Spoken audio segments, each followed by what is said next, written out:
Sauf ma'aseh et machashava techila. Comme ça, vous pouvez faire chazara tous les vendredis soirs. Personne ne va tracer ton cercle à toi.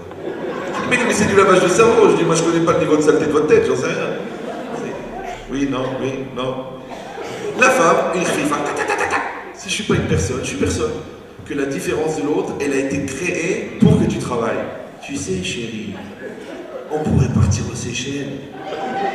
Et si je mets cette jupe et que ma belle-sœur a mis la même, de quoi je vais avoir l'air? Est-ce que les chaussures ils vont avec la jupe? Est-ce qu'il faut... Parce que père, en vérité, c'est Robert. Le père, c'est Robert.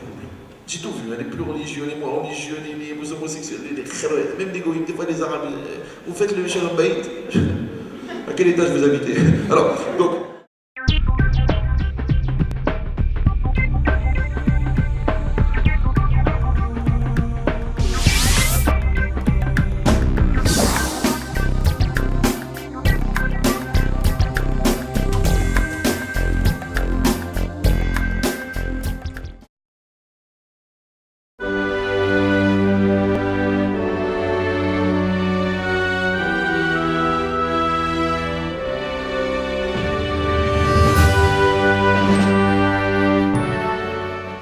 Avant de commencer, bien sûr, je dois dédier ce cours, les Nishma de mon père, puisque tous les cours de l'année, je les ai donnés dédiés, puisqu'il est niftar le 26 Nissan de l'année dernière, et ce soir, c'est le 11e mois, exactement le 11e mois. Donc ça tombe très très bien, donc on espère que Zat Hashem, le srout du cours, il va élever sa neshama parmi les tzadikim d'Israël. Deuxièmement, je voudrais remercier 3 sociétés qui ont financé cette soirée au niveau du graphisme, de la publicité, des affiches, de l'écran, tout ce que vous avez devant vous, tout ce qui est mis en place. Donc la première, c'est le répertoire 2010, avec toute l'équipe qui s'est démenée pour sortir le répertoire ce soir. Donc vous allez pouvoir en profiter. Si on peut vous le montrer, vous l'avez devant vous, donc c'est très bien. Ensuite, il y a la société Anatel, qui est tenue par Liron Shimoni. Liron Shimoni, c'est le frère de Anaël, certainement vous avez entendu parler. Et c'est bizarre parce que mercredi soir, j'étais à Eilat pour faire un chiot, et on m'a donné une maison pour dormir. Et il y avait un seul livre, c'était le livre d'Anaël. Et j'arrivais pas à dormir. Du coup, elle m'a tenu compagnie. Et ce soir, je revois son frère. Je le vois rarement. Et le livre, j'ai jamais pu le finir. Donc je pense que mon Dieu veut que je le termine. Donc on le remercie Anatel et enfin la société Isrofis, bien sûr, qui est partenaire de toutes les organisations, toutes les conférences qu'on fait sur Israël. Donc ici vous avez le schéma qui représente la personne. C'est très important de commencer par quelque chose de simple, parce qu'après quand ça va se compliquer, ça sera plus... Ouais, donc la personne elle est là, elle est faite en 4 morceaux. Le plus profond c'est la neshama, l'âme, au-dessus il y a le psychique, le nefesh, au-dessus il y a le physique, le corps, et au-dessus il y a le vécu. Maintenant, la Torah nous explique très clairement que chaque personne a une neshama différente. C'est une espèce de cumul d'énergie divine, des nitzutzot dans la Kabbalah ou dans la Chassidut, mais en tout cas, la silhouette de la neshama, elle est propre à chacun. Ensuite, on a un psychique qui est aussi différent chez chacun, parce que la Gemara dit que chez Partsouf et M Shonot, Kardata M Shonot. La manière que les visages sont différents, les esprits sont différents. C'est-à-dire que toute la raison pour laquelle le bon Dieu nous a donné des visages différents, c'est seulement pour qu'on accepte de comprendre que le da'at de l'autre, il est différent. C'est-à-dire, mais c'est évident. Même si le bon Dieu avait mis qu'on avait tous la même tête, est-ce qu'en croisant quelqu'un d'autre dans la rue qui aurait la même tête que moi, j'aurais cru pendant une seconde que c'était moi? Ça n'a pas commencé. Oui. Donc j'aurais bien compris que l'autre c'était pas moi, puisqu'il était en face de moi. Donc pourquoi est-ce qu'on dit qu'on a donné des visages différents? En vérité, la logique, c'est vrai qu'on n'a pas la même tête. Mais même si on avait la même tête, on saurait que l'autre c'est pas nous. Mais le problème, c'est qu'on veut que l'autre il pense comme nous, que l'autre il aille comme nous. Que l'autre il nous comprenne à nous, et qu'il nous accepte à nous, et qu'il nous aime à nous, et qu'il nous apprécie à nous, et qu'il nous respecte à nous. C'est ça le problème, c'est que chaque personne elle est le centre du monde. Donc la Torah elle te met un panneau d'affichage. La tête de l'autre, c'est pour pas que tu oublies que le pluriel ça commence à 2. Il y en a qui n'arrivent pas, ils ont arrêté l'école très tôt. Ils font 1, ils n'arrivent pas. 1, peut-être, après 10 ans de mariage, ils vont dire 2, si... Après, avec leurs enfants, peut-être qu'ils vont arriver à 4.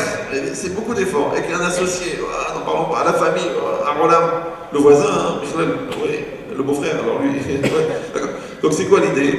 C'est qu'on a du mal à comprendre et à faire ce travail de comprendre que l'autre est différent, que l'autre il a une autre approche, il a une autre culture, il a une autre sensibilité, que c'est pas évident qu'il va te comprendre du premier coup, qu'il sera d'accord avec toi, peut-être qu'il va pas t'aimer, peut-être qu'il aura la haine, peut-être il va rentrer dans des névroses, des problèmes.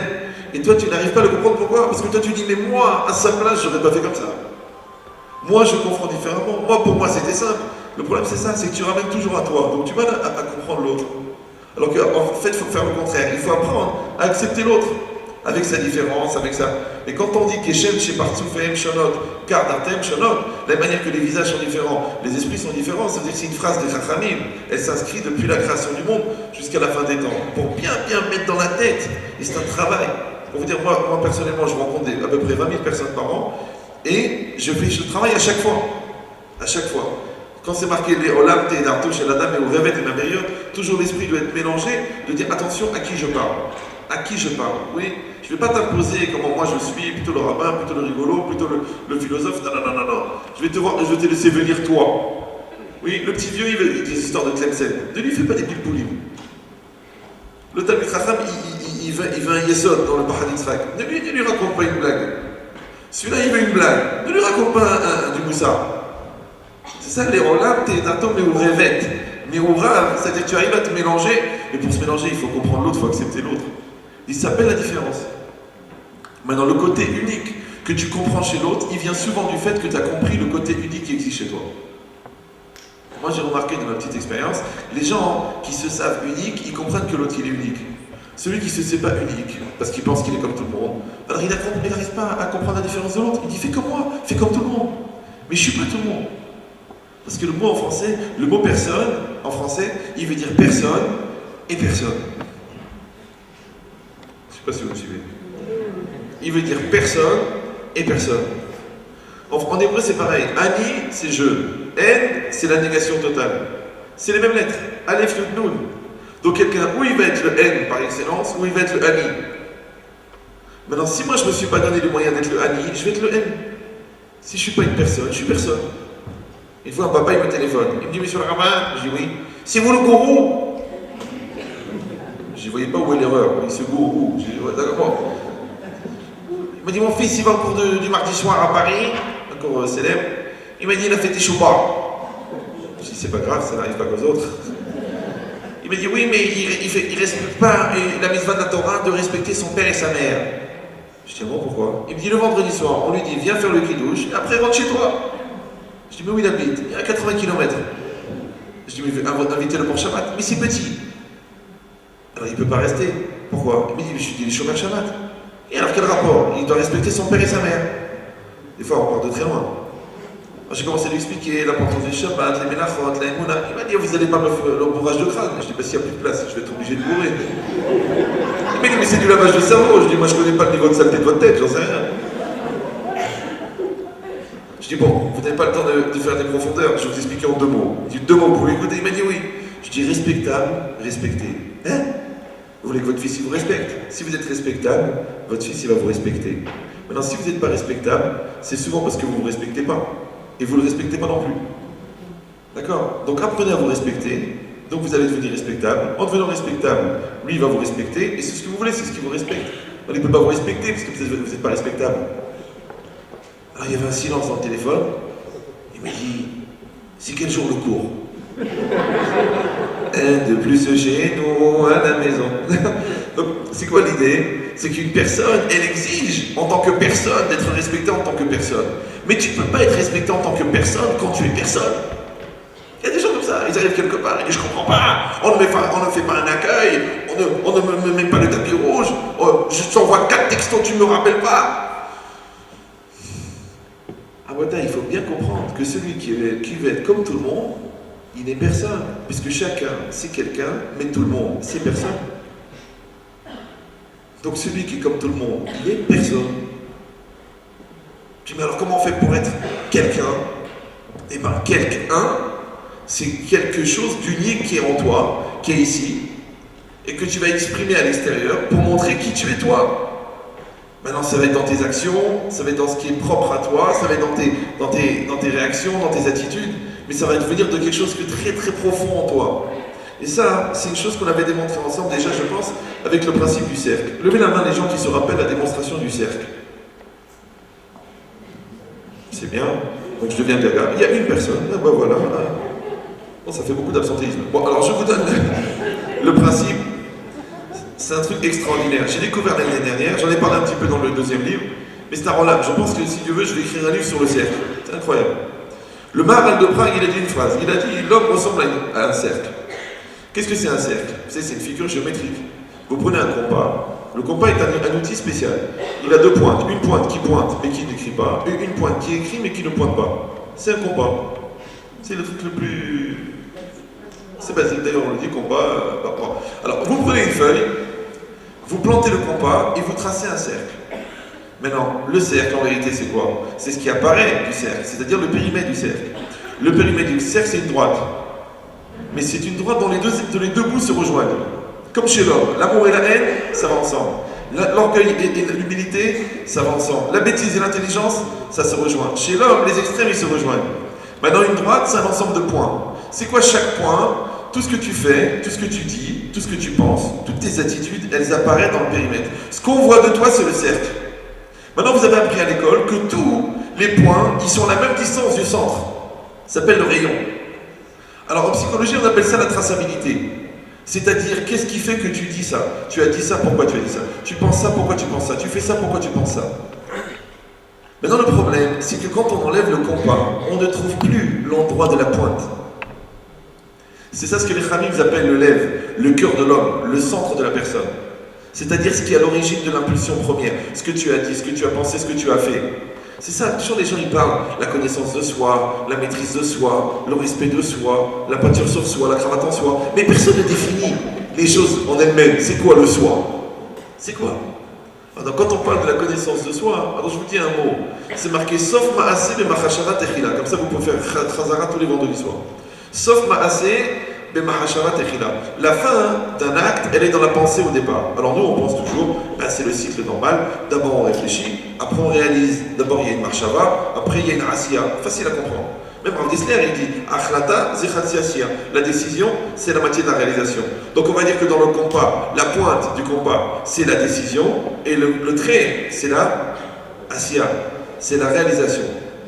Maintenant, je vous demande deux remarques, sans sous-estimer aucunement votre niveau intellectuel ni votre niveau d'étude.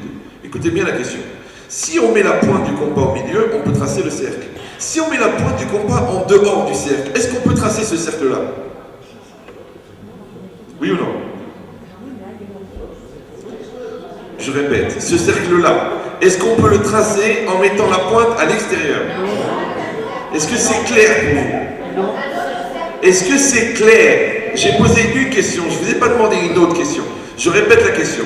J'ai dit, est-ce que je peux tracer ce cercle-là en mettant la pointe à l'extérieur? Est-ce que c'est clair? C'est clair pour vous?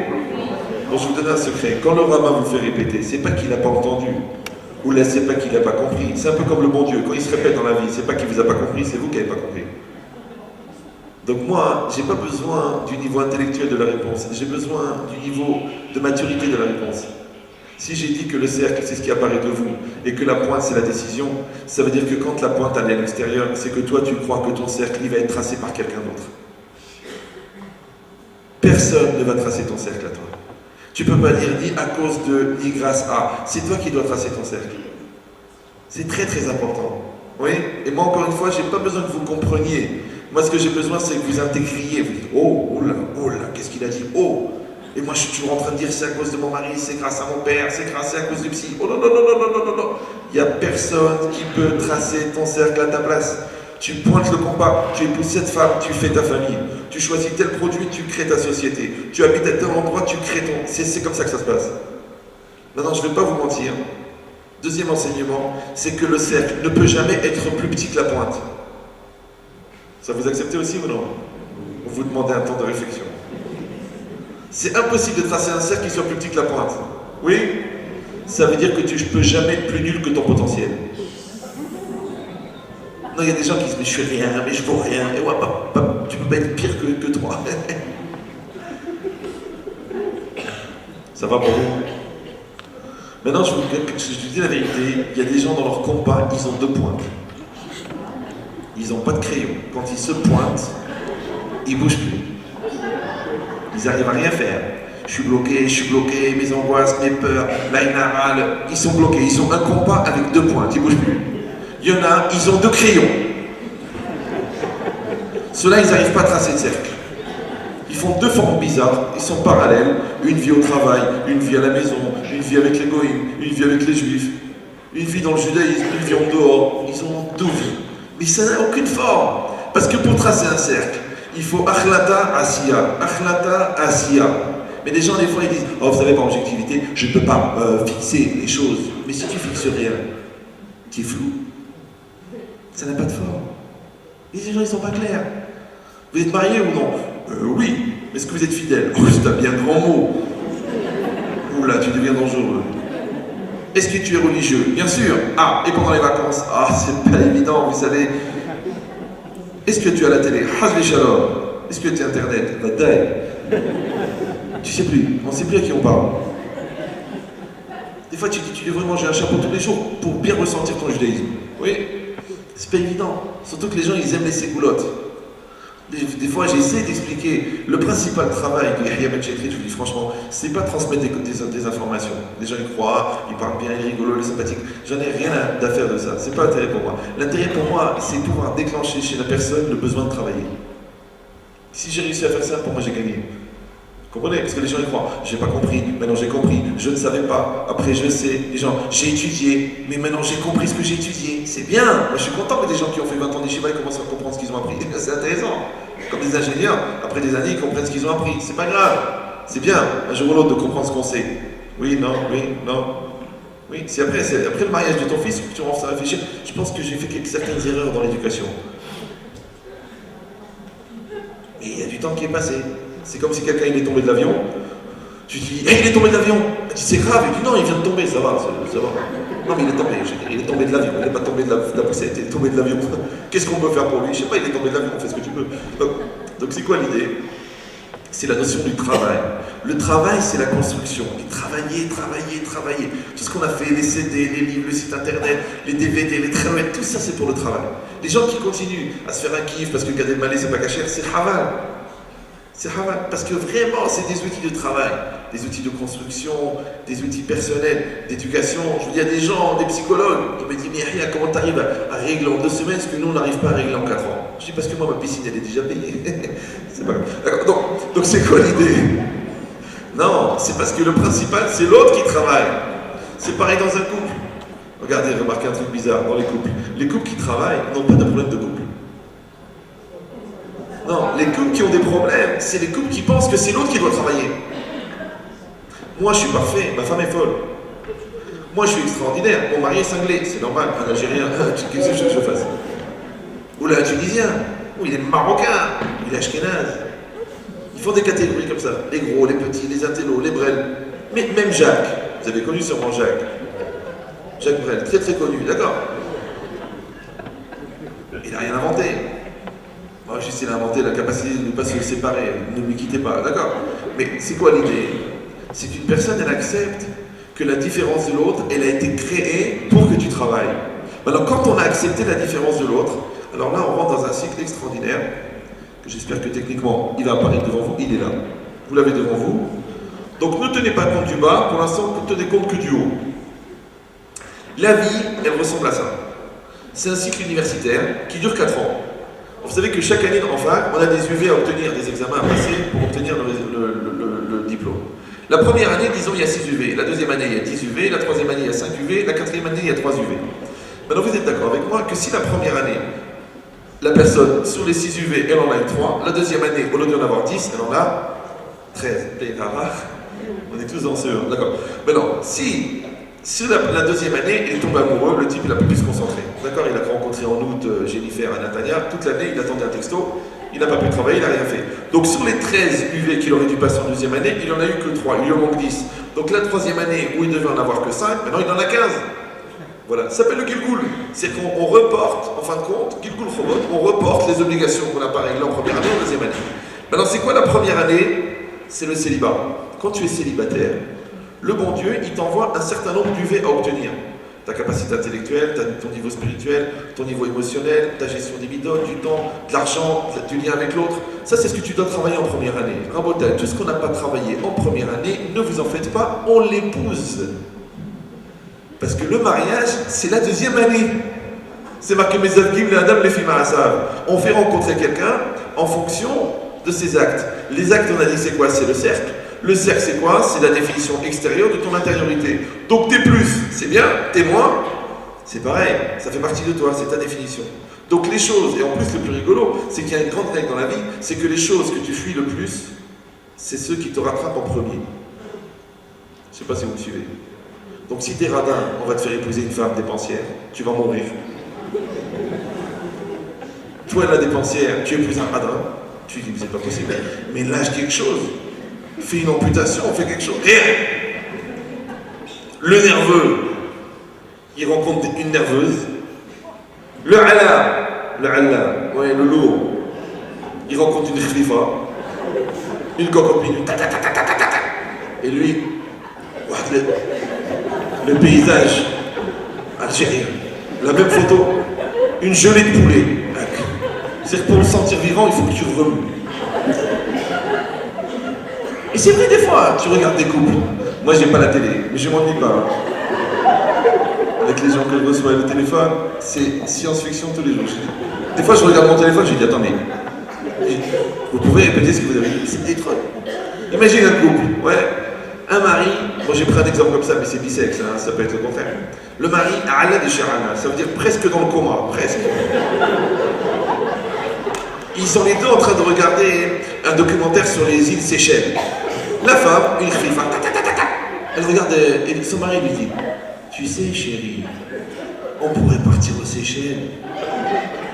Et elle, je ne peux pas vous le faire en temps réel parce que ça va trop vite, vous comptez jusqu'à 3, 1, 2, 3. Elle s'est levée, elle a été sur internet, elle a pris des places, elle a appelé les beaux-parents, elle a placé les enfants, elle a pris le billet, elle a pris le taxi, elle a bloqué l'hôtel, elle est en maillot de bain, la valise faite devant la porte de l'ascenseur avec le tuba dans la bouche. Le mari, il sort du coma, parce qu'il a vu voir la tornade blanche passer. Il faut habiller, il faut déshabiller, il n'a pas compris. Il la cherche dans la maison, il ne la trouve pas.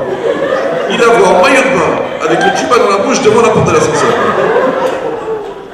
Elle lui dit, les enfants sont placés, les valises sont prêtes, l'hôtel est réservé, le billet est pris. Une FIFA.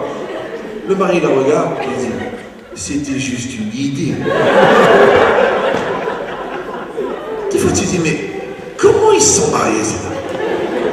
On dit l'amour est aveugle, mais là il y a des adjectifs qualificatifs qui sont plus. C'est pas possible. Mais comment ils se sont mariés? Mais Allah de chez Allah, je te dis un comateux. Et l'autre, une bombe atomique. Elle a créé 79 sociétés avant que lui, il a choisi à quel journal il va s'abonner. Des fois c'est le contraire. C'est le mari, c'est une bombe. Et elle est cloîtrée dans sa chambre, elle a peur. Je mets ces tubes ou je mets ces tubes. Et si je mets ces tubes et que ma belle-sœur a mis la main, de quoi je vais avoir l'air? Est-ce que les chaussures ils vont avec la jupe? Est-ce qu'il faut que les bails soient coordonnés avec le sac? Est-ce que cette coupe elle va? Ça c'est pour s'habiller. Imagine pour choisir un khatat pour sa fille, elle va mourir. Pourquoi? Encore une fois, on verra les cas particuliers après le cours si vous voulez. Mais ce qui est intéressant, hein, c'est juste de comprendre qu'est-ce qu'ils font ces deux-là ensemble. Le bon Dieu ne se trompe jamais. Les Avgim, les Adam, les filles Maasav. Oui, pas de plouni, les plouni. Il n'y a pas d'erreur. Pourquoi? Encore une fois, parce que tout ce que tu n'as pas réglé en première année, c'est écrit, vous pouvez les fouiller dans les Sfarim, le Rabbi Yaakov Abdin, le Rav Dessler, tout le monde explique très très bien que si une personne, elle a atteint son maximum au niveau spirituel, au niveau intellectuel et au niveau physiologique, elle va épuiser son niveau. Maintenant, ces gens-là, malheureusement, vous pouvez les compter sur les doigts de la main d'un manchot. D'accord? C'est très rare. Le manchot n'a pas beaucoup de doigts, puisqu'il n'a pas de main. C'est pas grave. Donc, non, je vois qu'il y a des gens qui ont un taux de réaction qui est très proche du coma, donc j'essaie de parler doucement, mais malheureusement, il y a trop d'informations. En bataille, ça veut dire quoi? Ça veut dire que tu épouses une personne qui te ressemble. Maintenant, comment elle te ressemble? Elle te ressemble avec tes plus et avec tes moins. Et ça, c'est un principe très très important qu'on peut comprendre, même quand on est religieux, qui s'appelle la Emouna. Est-ce que vous avez déjà entendu parler de ça? Ça vous dit quelque chose? Oui, non, oui, non, oui. C'est pas évident. Il y a plein de sfarim qui ont été écrits. Alors je vais vous résumer en un machal. Vous prenez une basket. D'accord? La basket, parce que j'ai pris l'exemple de la basket, parce que la basket, elle a toujours une semelle un peu bizarre. On dirait que le type qui l'a dessiné, la chaussure de ville, elle est lisse. La basket, elle est bizarre. Je ne sais pas, il a fait tomber l'ordinateur, ou il est parkinsonien, je ne sais pas comment il a dessiné la basket. Vous prenez prenez cette basket, vous l'appuyez dans la terre. Quand vous la sortez de la terre, il y a l'empreinte de la basket dans la terre. Ça va jusque-là, c'est pas trop abstrait? D'accord. Maintenant, ça s'appelle une empreinte inversée. Tout ce qui est un creux dans la basket, ça fait un relief dans l'empreinte. Et tout ce qui est un relief dans la basket, ça fait un creux dans l'empreinte. Maintenant, la vie, c'est l'empreinte. La basket, c'est toi. La Emouna, c'est d'accepter l'homogénéité qui existe entre ta vie et toi.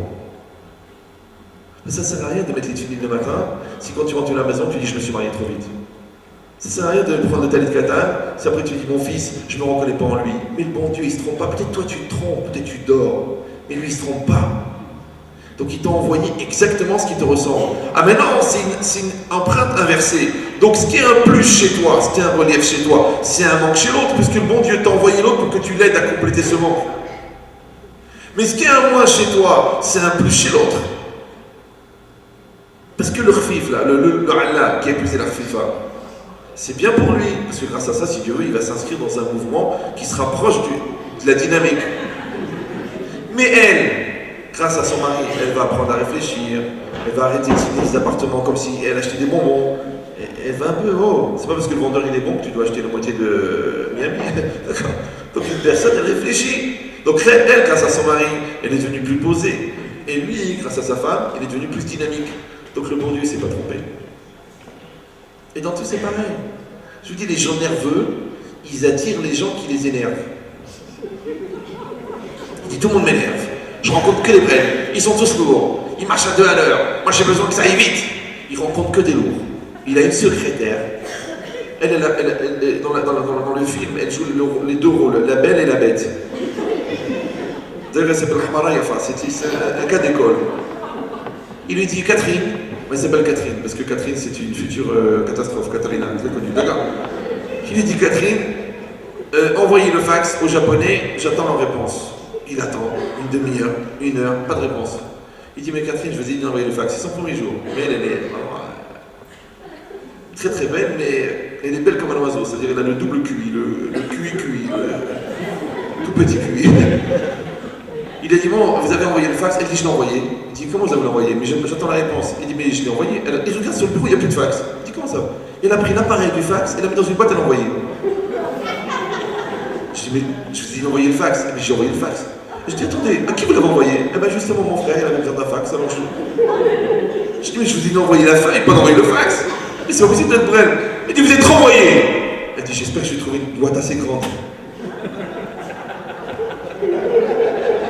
Non, des fois, tu vois des gens, ils sont d'un niveau de hamad. Tu dis, c'est pas possible. Toujours les nerveux, ils rencontrent des hamad. C'est pour apprendre à être calme.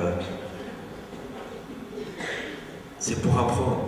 Parce que même le plus khfif, il est khmar devant Hachem.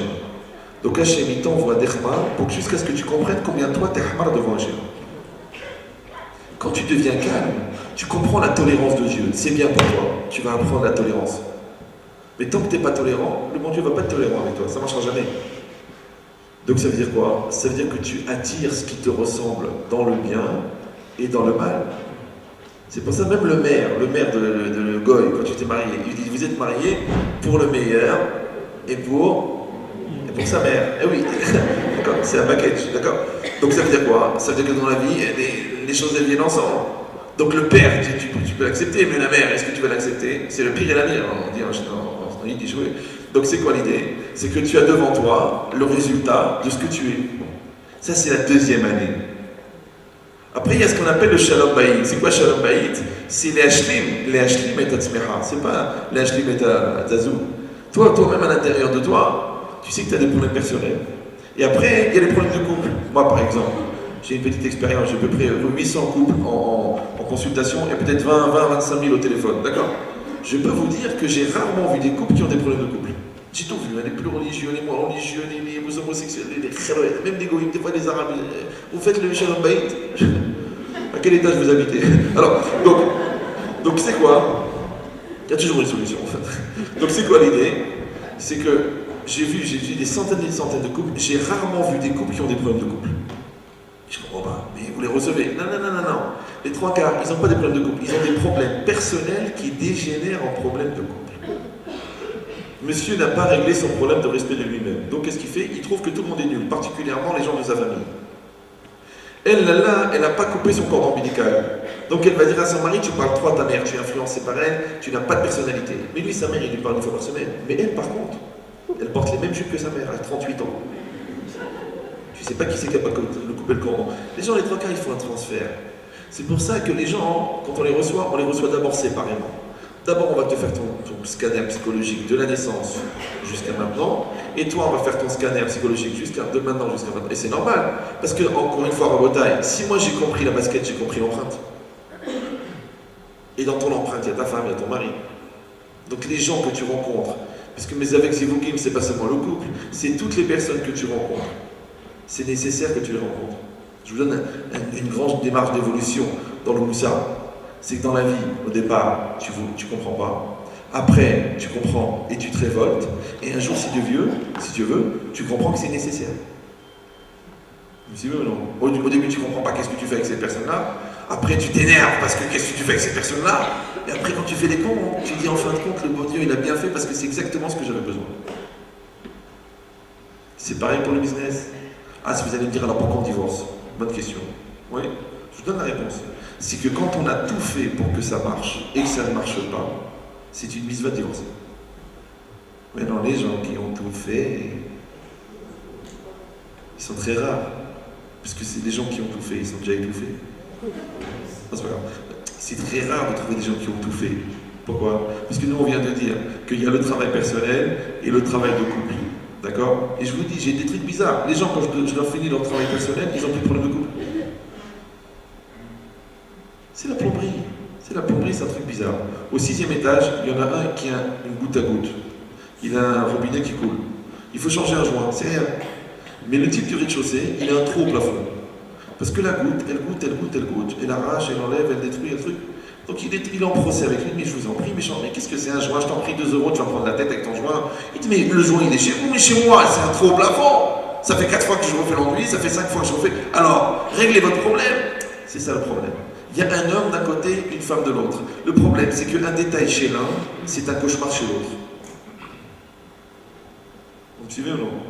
Il est un peu coléreux. Ah, juste assez pour t'empoisonner la vie, quoi.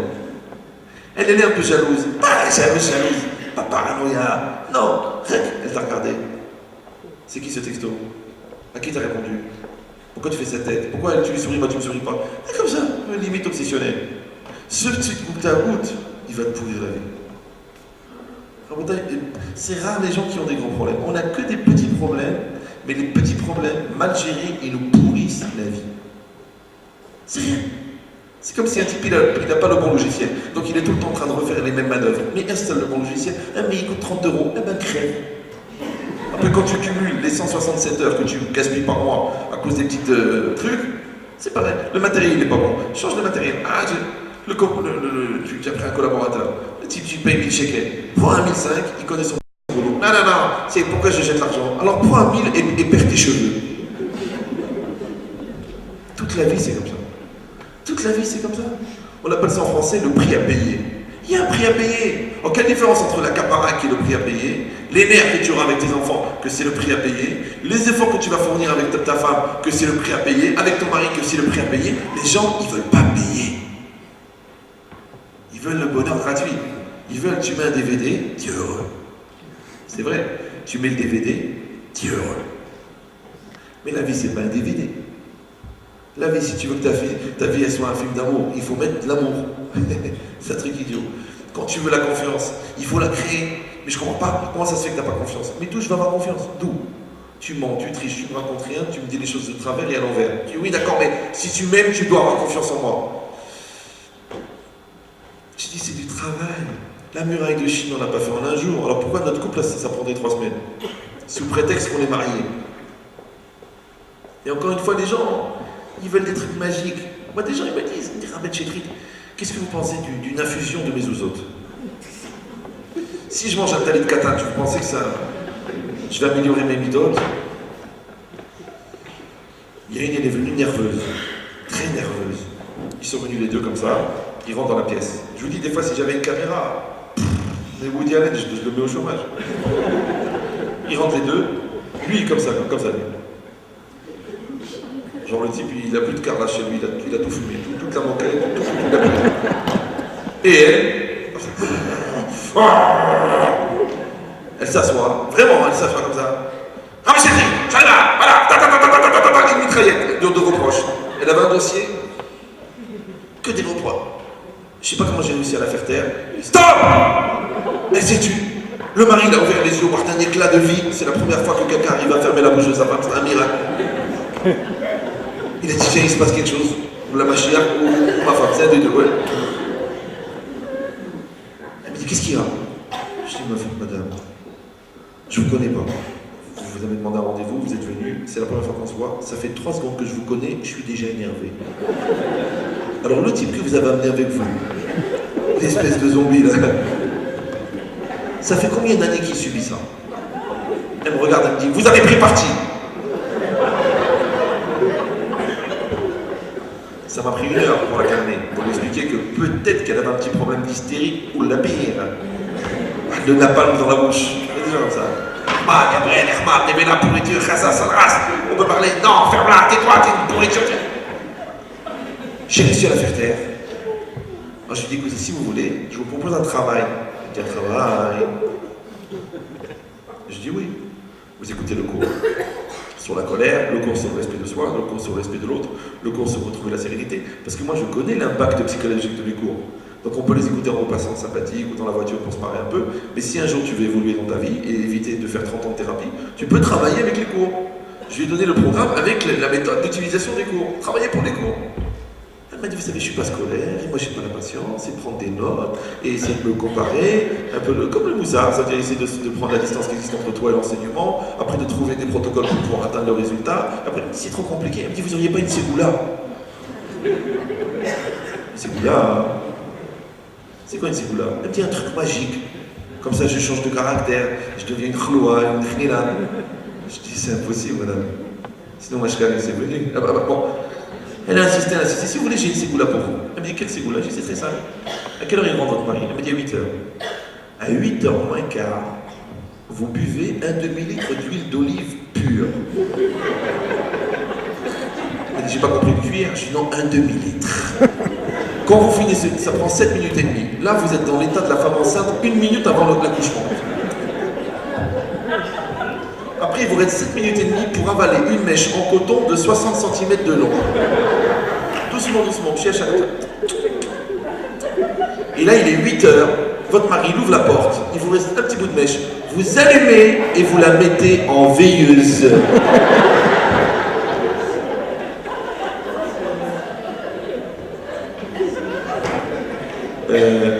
Elle m'a dit, bon, c'est quoi la liste des cassettes? Ça va? 3e année, c'est quoi? Eh bien, c'est les enfants. Et les enfants, en Bretagne, il y a un grand problème, ça s'appelle la génétique. Ça va pour nous parler de la génétique? Ça veut dire quelque chose?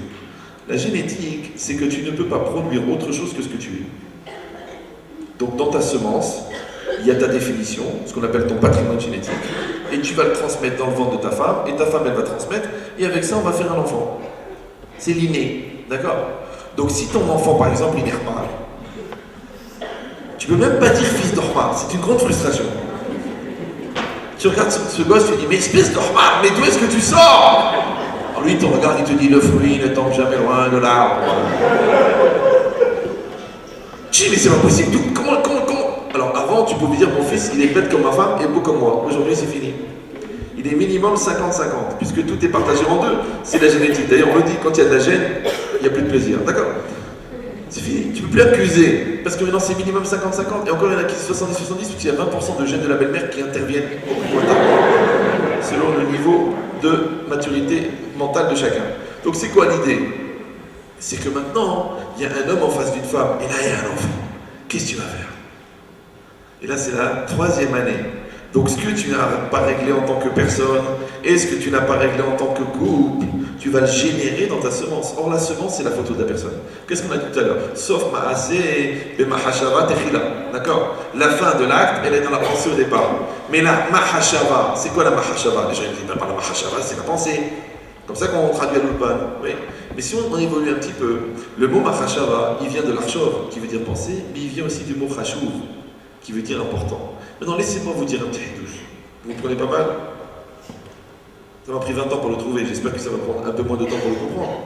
C'est que ce qui va se réaliser dans ta vie, le sof ma'aseh, zelomat shata hoshev et la machi ou chachouv. Qu'est-ce qui est chachouv pour toi? Déjà, j'étudie grâce à Dieu tous les jours, le principe de Moussa. Regarde par exemple, le type, il étudie Bitachon, super. Donc il connaît tout le char à Bitachon. Mais il a un très gros problème avec l'argent. Donc comme il a peur de ne pas avoir d'argent, son limoud ne lui sert à rien, puisque à Ma'aseh, lo olech lefi mashou choshev et la mashou chachouv. Et comme l'argent il est chachouv et slow, alors il a des problèmes de parnasa. Puisqu'il aura un nisayon dans la parnasa, puisque l'argent c'est chachouv. Mais si le moussar qu'il a appris sur le bitachon, il devient chachouv, ve'u choshev, mashou chachouv, ou mashou chachouv ou choshev, alors sauf Ma'aseh, mais Mahashava Tehira. Alors à bataille, on met des années à penser ce qu'on pense. Déjà, il faut mettre des années pour comprendre ce qu'on sait. Après, on met des années à penser ce qu'on comprend. Et après, on met des années à vivre en fonction de ce qu'on a compris. Ça prend du temps. C'est normal. D'après Hazal, moi par exemple, les gens me disent mais avec toutes les conférences, vous vous ennuyez pas. Mais je comprends de plus en plus grâce à vous. Parce que votre soif de comprendre, elle m'oblige moi à faire des liens. Et pour pas que je m'ennuie, je suis obligé d'être un peu de Mehadesh. Je suis Mehadesh dans quoi? Dans ce qui est marqué. J'ai dit à Rav, je dis Rav, vous savez, j'ai un problème, c'est que j'ai moins de temps pour étudier. Il m'a dit c'est un problème. Je dis ben d'un côté c'est un problème, de l'autre côté, les gens ils étudient beaucoup, mais finalement ils n'ont jamais le temps d'approfondir ce qu'ils apprennent. Alors que moi, le peu que j'ai appris, quelques milliers de Yisodot, je les travaille. Alors même des gens ils me disent mais je comprends pas, Ani Yodéa Netkon Hachas, Vanilo Mevin Machat Omer. Il y en a un Rav, il m'a dit Ani Yodéa, chez Zehemet, Avanilo Mevin Machat Omer. C'est balèze. Et je vous promets que c'est un Talmid Chacham, il a écrit des Sfarim, il a écrit des Hagaot, il a réécrit la Shita Mikovet, c'est une tête incroyable. Mais des fois, les gens, malheureusement, c'est comme quand on visite la Chine en avion. On ne peut pas dire ce qu'il y a dans les magasins. Ça va? Alors quand un sujet, tu le travailles, à la fin, tu comprends un petit peu de quoi tu parles. C'est ça l'idée. C'est qu'une personne, elle réussit à faire un avec ce qu'elle a appris. Et ce travail-là, il va être créé par quoi? Par la réalité. Parce que c'est En Adam Lomed et la Enken Nirshalbo. Un homme n'apprend que ce dans quoi il a trébuché. Mais pas trébuché dans le sens qu'il est tombé. Non, trébuché dans le sens où il a rencontré la chose. C'est-à-dire en français, on dit tu ne comprends que ce que tu vis. Donc ce que tu as vécu, tu l'as intégré. Donc la Yédia, elle passe par le fait que tu fais corps avec ce que tu as appris. Mais tant que là, il y a une distance entre ta culture et ton vécu, tu ne comprends pas ce que tu sais et tu ne sais pas ce que tu as compris. Parce qu'il n'y a pas eu de mélange. Donc si c'est comme ça, c'est quoi la Mahashava? On a dit c'est ce qui est Chachouv. Maintenant, ce qui est Chachouv, c'est ton essence. Le Ramban, il dit Ikar Azera Mahashava. Dans le Dat Akdosh Alaba, il dit le principal constituant de la semence, c'est de la pensée. Je ne sais pas si vous me suivez. Ça veut dire que toi, à l'intérieur de toi, il y a du Yaakov et il y a du Esav. Il y a du côté positif, du côté négatif. Il y a du côté Yamin, du côté Smol. Maintenant, entre le Smol et le Yamin qui est en toi, on peut faire 1 million de combinaisons. Ouais, on peut faire un tzadik, on peut faire un tordu, on peut être un malaise, on peut être quelqu'un qui croit, on peut faire un toro kebarou, un privilège bouche et un shavim. Il y a tellement de combinaisons possibles de la même personne. Donc pourquoi cet enfant il va être comme ça plutôt que comme ça? Alors c'est très simple. Ils disent au moment de la conception de l'enfant, au moment de la conception, c'est marqué il y a un ange qui prend la tipa et qui dit tipazo matealea. Cette tipa, elle est faite de quoi? De la semence de l'homme et de la semence de la femme qui se mélangent. Le problème, c'est que puisque Ikar a Zera Marshava, parce que le Ramban il dit, c'est marqué dans la Torah qu'il y a Adam ou un Nefesh. Donc il y a une relation entre le Dam et le Nefesh. C'est normal. Donc tout ton psychique, en vérité, il est inscrit dans le sang. C'est pour ça que si on fait une analyse de sang, on sait exactement ce que tu as mangé, ce que tu penses, ton niveau de maladie, le développement de ton cancer, ou comment tu vas t'en sortir, le temps que tu vas vivre. En vérité, tout est inscrit dans le sang, qui est Adam ou un Nefesh. Donc on va dire que la photocopie de ton psychique, c'est ton sang. Maintenant, après, il a dit que la Ma'out du Dam et la Ma'out du Zera, c'est la même. Comme ça, il dit le Ramban. La Ma'out du Dam et la Ma'out du Zera, c'est la même. Maintenant, si Adam ou Nefesh et Aïkar, Azera, Marshava, donc le Zera et la Marshava et le Dam, c'est la même chose. C'est toujours bon pour vous? Super. Donc au moment où tu conçois l'enfant, on fait une photo de ta silhouette psychologique, spirituelle, intellectuelle, physiologique, et c'est ça qu'on prend, tac, et on met dans l'enfant. Maintenant, je ne te cache pas que peut-être 10 minutes avant, tu étais un type extraordinaire, peut-être une demi-heure après, tu étais un pauvre type, mais on prend cette photo à ce moment-là. C'est pour ça que dans les halachot, on t'explique, attention, marche à vote, à quoi tu penses, et combien tu aimes la femme, pourquoi c'est interdit de penser à quelqu'un d'autre, pourquoi c'est assourd d'être dans un matzav de Kirushin, pourquoi il faut être békécher, pourquoi il faut le pious, tout ça pourquoi? Pour le ichoud. D'accord? Le ichoud de quoi? Du meilleur de toi et du meilleur d'elle. Maintenant, quand tu donnes le meilleur de toi et le meilleur d'elle, donc la rencontre des deux, ça donne la mortadelle. Donc ça donne. C'est difficile. Donc ça donne quoi? Ça donne le meilleur. C'est pour ça qu'il y a tellement de tzadikim qui sont sortis du Ham Israël. Parce que toi, pour donner le meilleur de toi, il faut que tu te dépasses. Donc tu dépasses le small, qui est le Yetzer Hara. Elle, pour donner le meilleur d'elle-même, il faut qu'elle se dépasse. Donc elle dépasse le Yetzer Hara. La communion des deux bonnes volontés, ça donne des gens extraordinaires. Maintenant, par hasard, si tu regardes bien, les 90% des conflits que tu as avec ton conjoint, c'est quoi? C'est parce que l'autre, elle a l'impression, ou il a l'impression, que tu ne donnes pas le meilleur de toi-même. C'est ça l'amour. Donc moi, mais je sais que tu es encore capable de faire plus, et je sais que tu n'as pas assez confiance, et vas-y, donne le meilleur. Mais pourquoi tu dis pas ce que tu penses? Vas-y, va au bout. Donc l'autre, en réalité, qu'est-ce que tu veux? Il veut que tu donnes le meilleur de toi-même. Et toi, tu veux qu'il donne le meilleur de lui-même. La rencontre des deux meilleurs, ça va donner une essence extraordinaire. L'essence, elle s'inscrit dans la semence, elle est dans le bébé. Je dis, j'avais pas la tête, j'avais bu un coup de trop, j'avais la tête dans la voisine, j'étais pas concentré, j'aime pas ça truc, je pensais divorcer, je voulais régler le problème en faisant un bébé, parce que les problèmes qu'on n'arrive pas à régler, on les règle sur l'oreiller. C'est très dangereux. Un monsieur il m'a dit, monsieur le rabbin, moi, toutes vos histoires en psychologie, ou la kedusha, c'est pas intéressant. Moi j'ai un problème avec ma femme, je règle le problème sur l'oreiller. Je dis, alors il fallait épouser l'oreiller. C'est facile, l'oreiller, quand on a marre, tu le jettes. Ouais, il a écouté le cours sur le Shalom Bayit, il m'a dit, monsieur le rabbin, enfin tout ça c'est de la théorie. Je dis, mais la pratique, je peux pas la faire à ta place.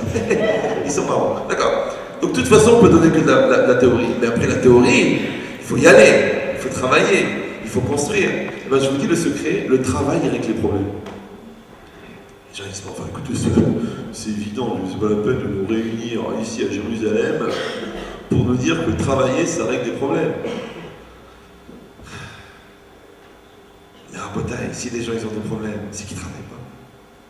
Après, tu dis, c'est faux, on travaille. Alors, je donne la clé. Il y a comme un mur qui nous sépare, 10 mètres d'épaisseur. Toi, tu es d'un côté, moi, je suis de l'autre côté. Myriam, Haïm, Myriam, Haïm. Bon, alors qu'est-ce qu'on va faire? Il y a combien? 10 mètres qui nous séparent. Allez, 10 mètres, c'est les préjugés, la lourdeur, l'entêtement, la différence de religion, les personnalités, les problèmes d'argent, la famille. C'est les 10 mètres qui nous séparent. Donc, c'est ce qu'on va faire. Moi, je vais creuser 5 mètres, toi, tu veux creuser 5 mètres. Donc, toi, tu creuses 5 mètres, moi, je creuse 5 mètres. Mais comme on n'a pas coordonné le travail, alors on ne s'est pas rejoint. Donc, moi, je suis épuisé puisque j'ai creusé 5 mètres. Toi, tu es épuisé parce que tu as creusé 5 mètres. Et bien, les gens, ils font des efforts. Mais comme c'est pas coordonné, des fois, ils sont à 50 cm, ils vont mourir. C'est comme quelqu'un qui se noie sous l'eau à 1 cm de la surface.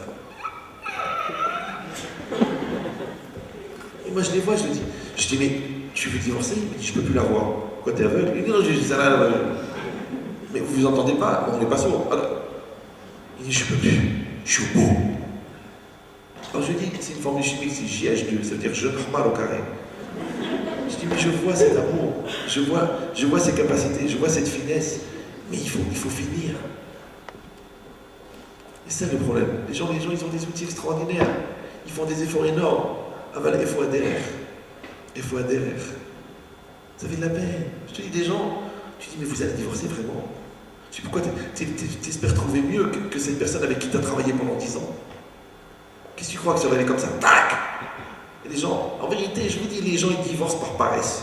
Et je peux vous dire qu'il y en a beaucoup ici qui sont au courant de ça. Les gens ils divorcent par paresse.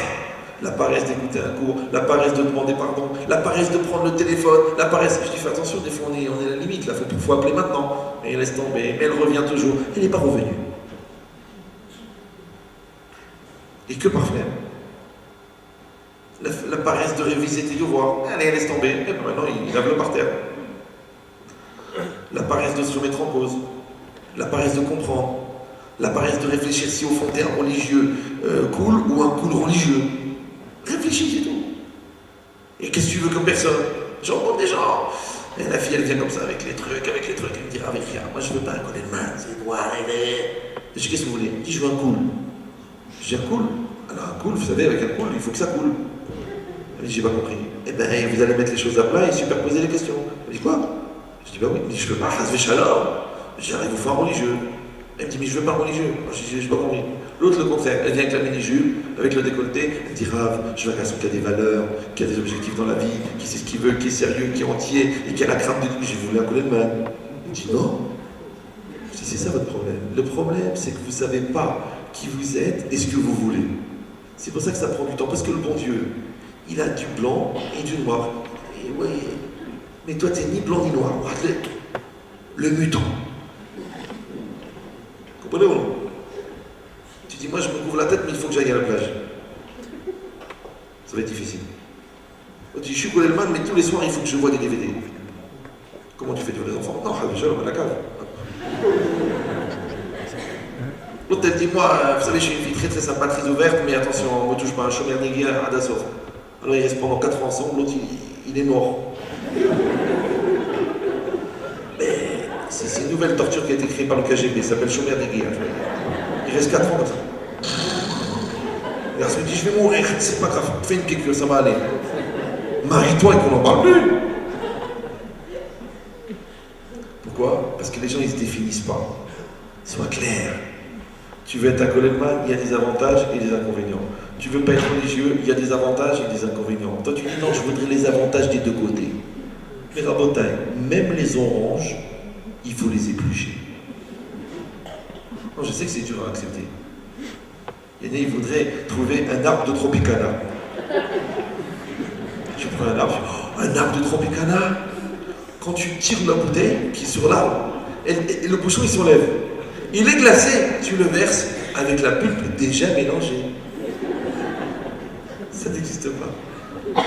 Si ton mari c'est un type bien, c'est parce que tu en as fait un type bien. Si ta femme c'est une fille bien, c'est parce que tu en as fait une fille bien. Donc en fait c'est normal qu'ils sont mariés, mais le travail qu'ils ont fait les a fait grandir. Si quelqu'un dit j'ai pas la patience, je veux une fille qui soit déjà toute faite. Attention, ça s'appelle l'adultère. Ah ben oui. C'est pourquoi elle est bien, parce qu'elle a construit avec lui. Et pourquoi toi t'es bien, parce que tu as construit avec elle. Donc on épouse des pièces détachées. Et on construit sa maison. J'ai dit non, je veux un truc tout fait. Parce qu'ils se prétextent qu'ils ont payé beaucoup, ils ont mis de l'argent dans le chidour, et ils ont pris un super traiteur et un super photographe, alors ça va réussir. Mais les problèmes de Shalom Bayit, ils ne sont pas réglés par le photographe. Lui-même à la fin, tu vas le voir, tu dis bon écoute, essaie de régler le problème avec ma femme, c'est toi qui as pris toutes les photos. Il dit qu'est-ce que je fais avec ta femme, il n'y a pas de photo. C'est impossible. Le traiteur c'est pareil. Le travail c'est ce que tu as fait toi. Il dit maintenant ça c'est quoi? C'est la 2e année de fac. Je ne vous ai pas dit combien de temps elle dure. Mais vous allez me dire, mais c'est compliqué. Parce que si les enfants, ils ressemblent à la silhouette de notre personne qui est conjuguée avec l'autre et qu'on les a... Donc ils ressemblent à quoi? C'est ça que j'ai dit, moi, je pense personnel, quand c'est marqué Shlosha Shutafim En Ba'adam, il y a 3 associés dans l'homme, elle dit la Gemara dans Kiddushin, Akadosh Baruch Hu Vavi Ve'imo. Personnellement, je pense que dans l'aîné, la part de Dieu, elle est plus grande. C'est pas 3 tiers. À mon avis, ça doit être 2 tiers au bon Dieu, et 1 tiers l'homme, 1 tiers l'homme. Un demi-tiers l'homme, 1 demi-tiers la femme.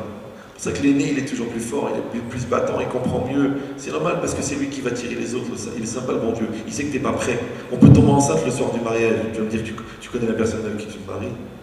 Et même tu dis, mais ça fait des années qu'on vit ensemble. Ça, c'était en chidour avec le Satan, qu'est-ce que tu veux? C'est quand tu passes la roupa, avec la douche de la roupa, que tu découvres la personne qui est vraiment en face de toi. Mais avant, il était arrangé, maquillé, décoré par le Satan.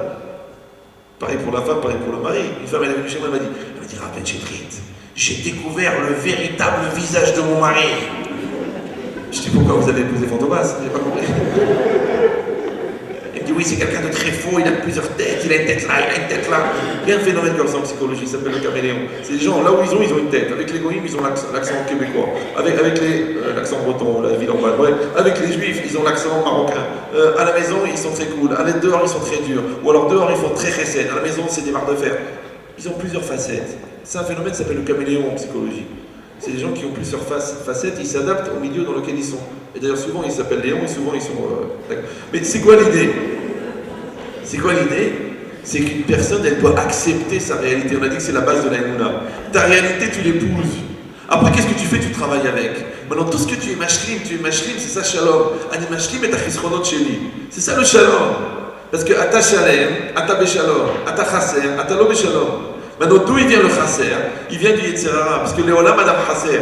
Alors, quand quelqu'un il règle ses problèmes de chisronot, ses problèmes de chaser, alors il a la simcha. Parce que quand quelqu'un n'enlève pas le chaser, comment il s'appelle le chaser quand il dégénère? Khasra. C'est ça la khasra. La khasra, c'est quoi la khasra? Les gens ils croient à la khasra. Oh non, ça n'a rien à voir. Mais si, c'est marqué En Ayetsera Racholet et la Bémi chez Eno Besimcha.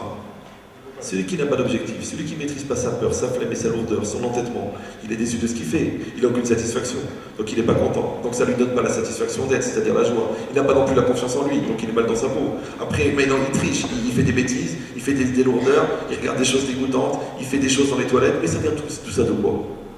Ça vient du fait qu'il n'est pas Simcha. Et Simcha, c'est Bishlemout. On ne parle pas d'un Simcha, tu te grattes le ventre, tout va très bien. Comprenez ou non? Tu bois 6 litres de vodka, tu dis, je dois être Samir, maintenant c'est sûr. Non, si la vodka elle te fait perdre ton kavod, c'est pas bon. Parce que vodka et kavod, c'est le bled. Ouais.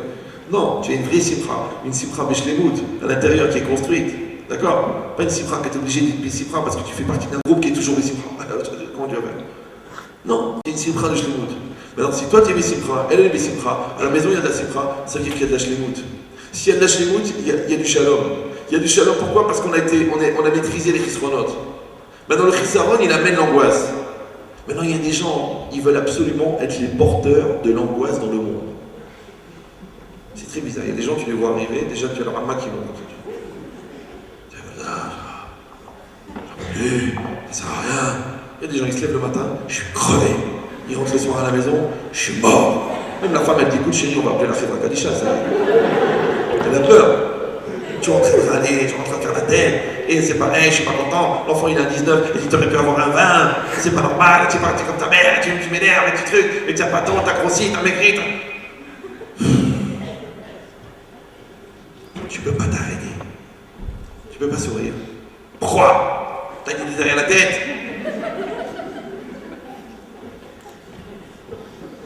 C'est des gens, ils portent l'angoisse en eux. Les psychiatres, ils disent, tu projettes la mort que tu contiens. Il y a des gens, ils ont la mort ici, la mort. Alors, à chaque fois qu'ils parlent, il y a la mort. D'ailleurs, ils ont un haleine de mort. D'accord? Ouais, c'est la mort.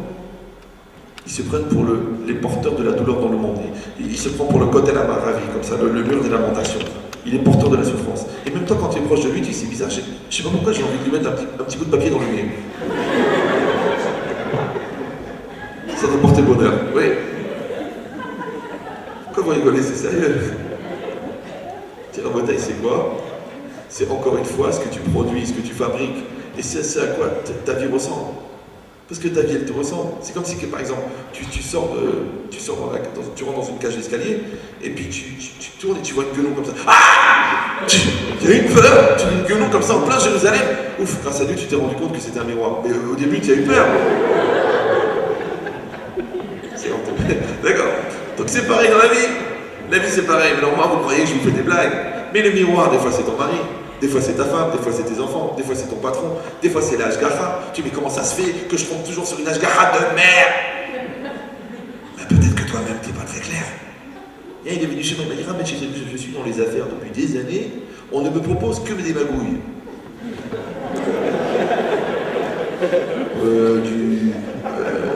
Diffusion d'une nouvelle marque de sucre en poudre, en sachet de 1 gramme. Pourquoi tu tousses? Il dit mais comment ça se fait qu'on me propose que des magouilles? Alors je dis peut-être que vous êtes un magouilleur. Il dit quoi? Rochette mes chéris, bloqué mes gouffons. Je lui dis mais non, ceux qui se ressemblent, ça sent. Tu es entouré de brèves. Sûrement tu dois t'appeler Jacques, c'est pas possible. D'accord? Ce qui se ressemble, ça sent. Tu cherches le Hémet, tu trouves des rabbinim de Hémet. Tu cherches le Sheker, tu trouves grâce à Dieu des rabbinim qui vont dans ton sens. Tu dis bah tu vois, tu as dit que c'est assourd, voilà il a dit que c'est permis. C'est normal. Tu as la vérité que tu mérites, Rabotai. Et ça fait partie de l'ashgaha.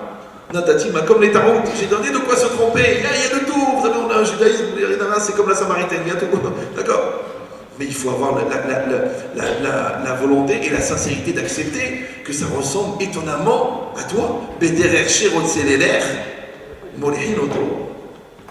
Donc tu veux aller dans la lourdeur, on va t'aider. Mais ça, on va l'aider. Les gens ne comprennent pas. Ah, vous savez, depuis que j'ai arrêté de faire tes chevaux, j'ai une aide extraordinaire. C'est normal. Le Satan, il adore ce genre de client.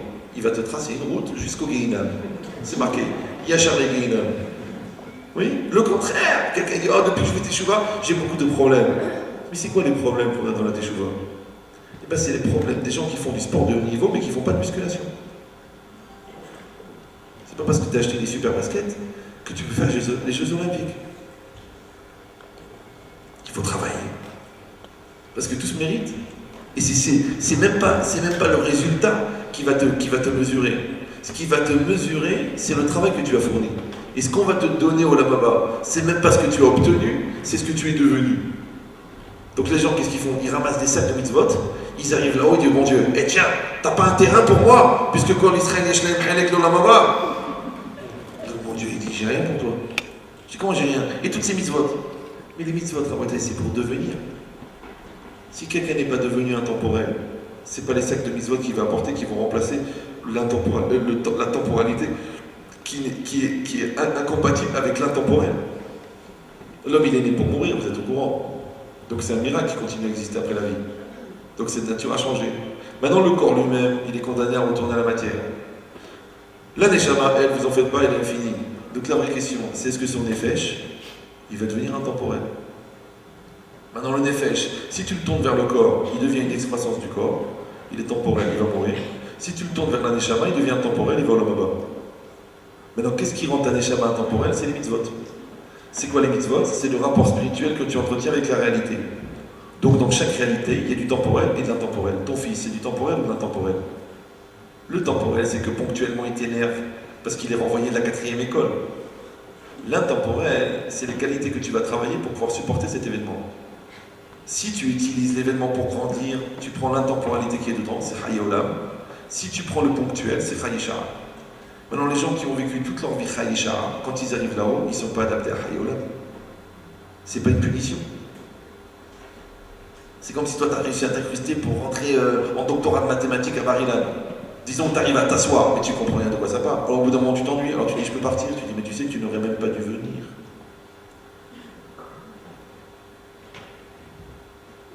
C'est ça, Olam Haba. Donc en vérité, ta femme, c'est un kinyan du Olam Haba. Ta mari, c'est un kinyan du Olam Haba. Tes enfants, c'est kinyan du Olam Haba. Ton bonheur, c'est kinyan du Olam Haba. Tes malheurs, c'est kinyan du Olam Haba. Parce que bon Dieu, il t'envoie quoi? Des exercices. Celui qui est malin, il travaille. Celui qui est bref, il ne travaille pas. Et bien celui qui ne travaille pas à Botaï, ou il redouble, ou il est renvoyé de l'école. Les gens ils viennent et disent, ah mais je ne comprends pas, j'ai toujours les mêmes problèmes. Je dis, c'est normal, tu redoubles. J'ai épousé une femme, je l'ai divorcée, j'ai rencontré une autre, j'ai exactement les mêmes problèmes. Mais en Botaï, pour réussir un deuxième mariage, il faut réussir un premier divorce. Donc si tu penses que c'est 100% à cause de l'autre, le bon Dieu, il faut qu'il t'envoie un miroir pour que tu te rendes compte que tu as des problèmes personnels à régler. Donc tu ne peux pas dire que l'autre est complètement cinglé ou que ton premier mari était entièrement psychopathe. Il y a quand même une part. Je ne sais pas si vous me suivez. Parce que une fois, une femme, elle est venue aller chez moi, elle m'a dit, vous savez, mon mari, je l'ai cassé, je l'ai détruit, je l'ai rendu une serpillière. Je dis, mais c'est bien, vous êtes raide comme un balai, ça fait un couple.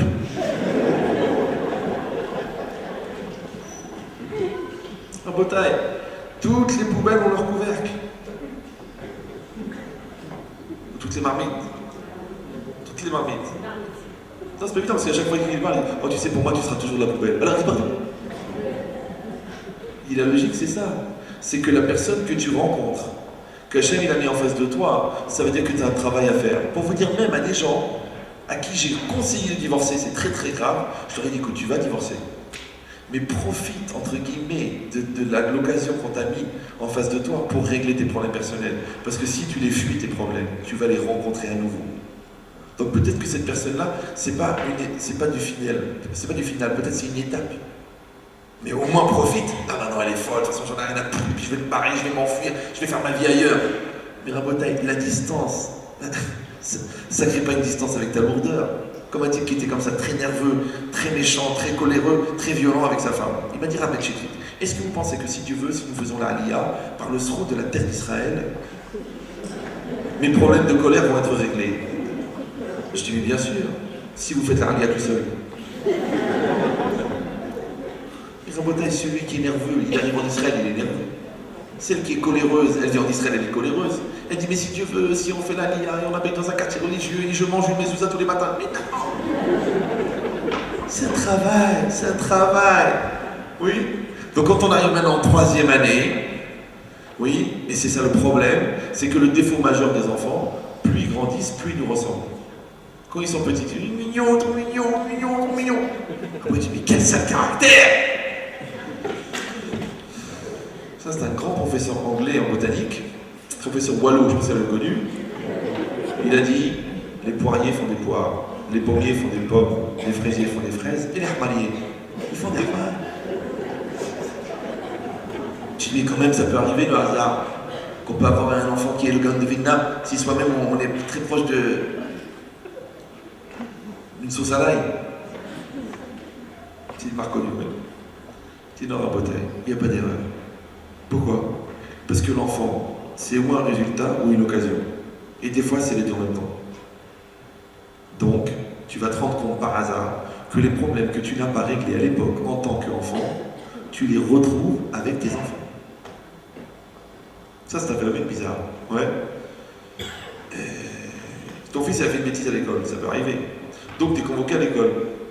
Alors le directeur il commence à t'expliquer, vous comprenez, je ne sais pas pourquoi, bien qu'il a un goûter, tous les matins à 10h, il fait les poches de ses copains. Il vole. Toi tu dis au directeur, écoutez monsieur le directeur, c'est pas la peine de perdre le temps. Moi, j'ai 40 ans, je n'ai jamais volé de ma vie. Donc cet enfant s'il a volé, c'est que ça vient d'ailleurs. Et il regarde furtivement sa femme. Parce que dans la famille, oh là, ça commence très mal. C'est une histoire très connue, je ne sais pas si vous la connaissez d'ailleurs. C'est un enfant qui va voir sa mère. Il dit, maman, dis-moi, d'où ils viennent les hommes, d'où on vient? Alors la mère, elle dit, tu sais mon fils, c'est Akadosh Baruch Hu, il a créé Adam et Hava. Et Adam et Hava, ils ont des enfants, arrivés jusqu'aux grands-parents, jusqu'à tes parents et jusqu'à moi, et papa. Et on est là aujourd'hui, on est tes parents. Et on vient de Adam et Hava. Ah. Après, il va voir son père il est plus scientifique comme ça. Il dit, dis-moi papa, d'où est-ce qu'on vient? Alors le père il dit, tu sais mon fils, Dieu au début il a créé des singes, après les singes ils étaient à quatre pattes, après ils ont marché debout, et après ils ont devenu les homo sapiens, et les hommes de Cro-Magnon, et voilà, nous on est venus. Alors il va voir sa mère, il dit, maman je comprends pas, toi tu m'as dit qu'on vient de Adam et Chava, papa il m'a dit qu'on vient des singes, alors la mère elle dit, écoute, moi je t'ai parlé de ma famille, mais dans la famille de ton père.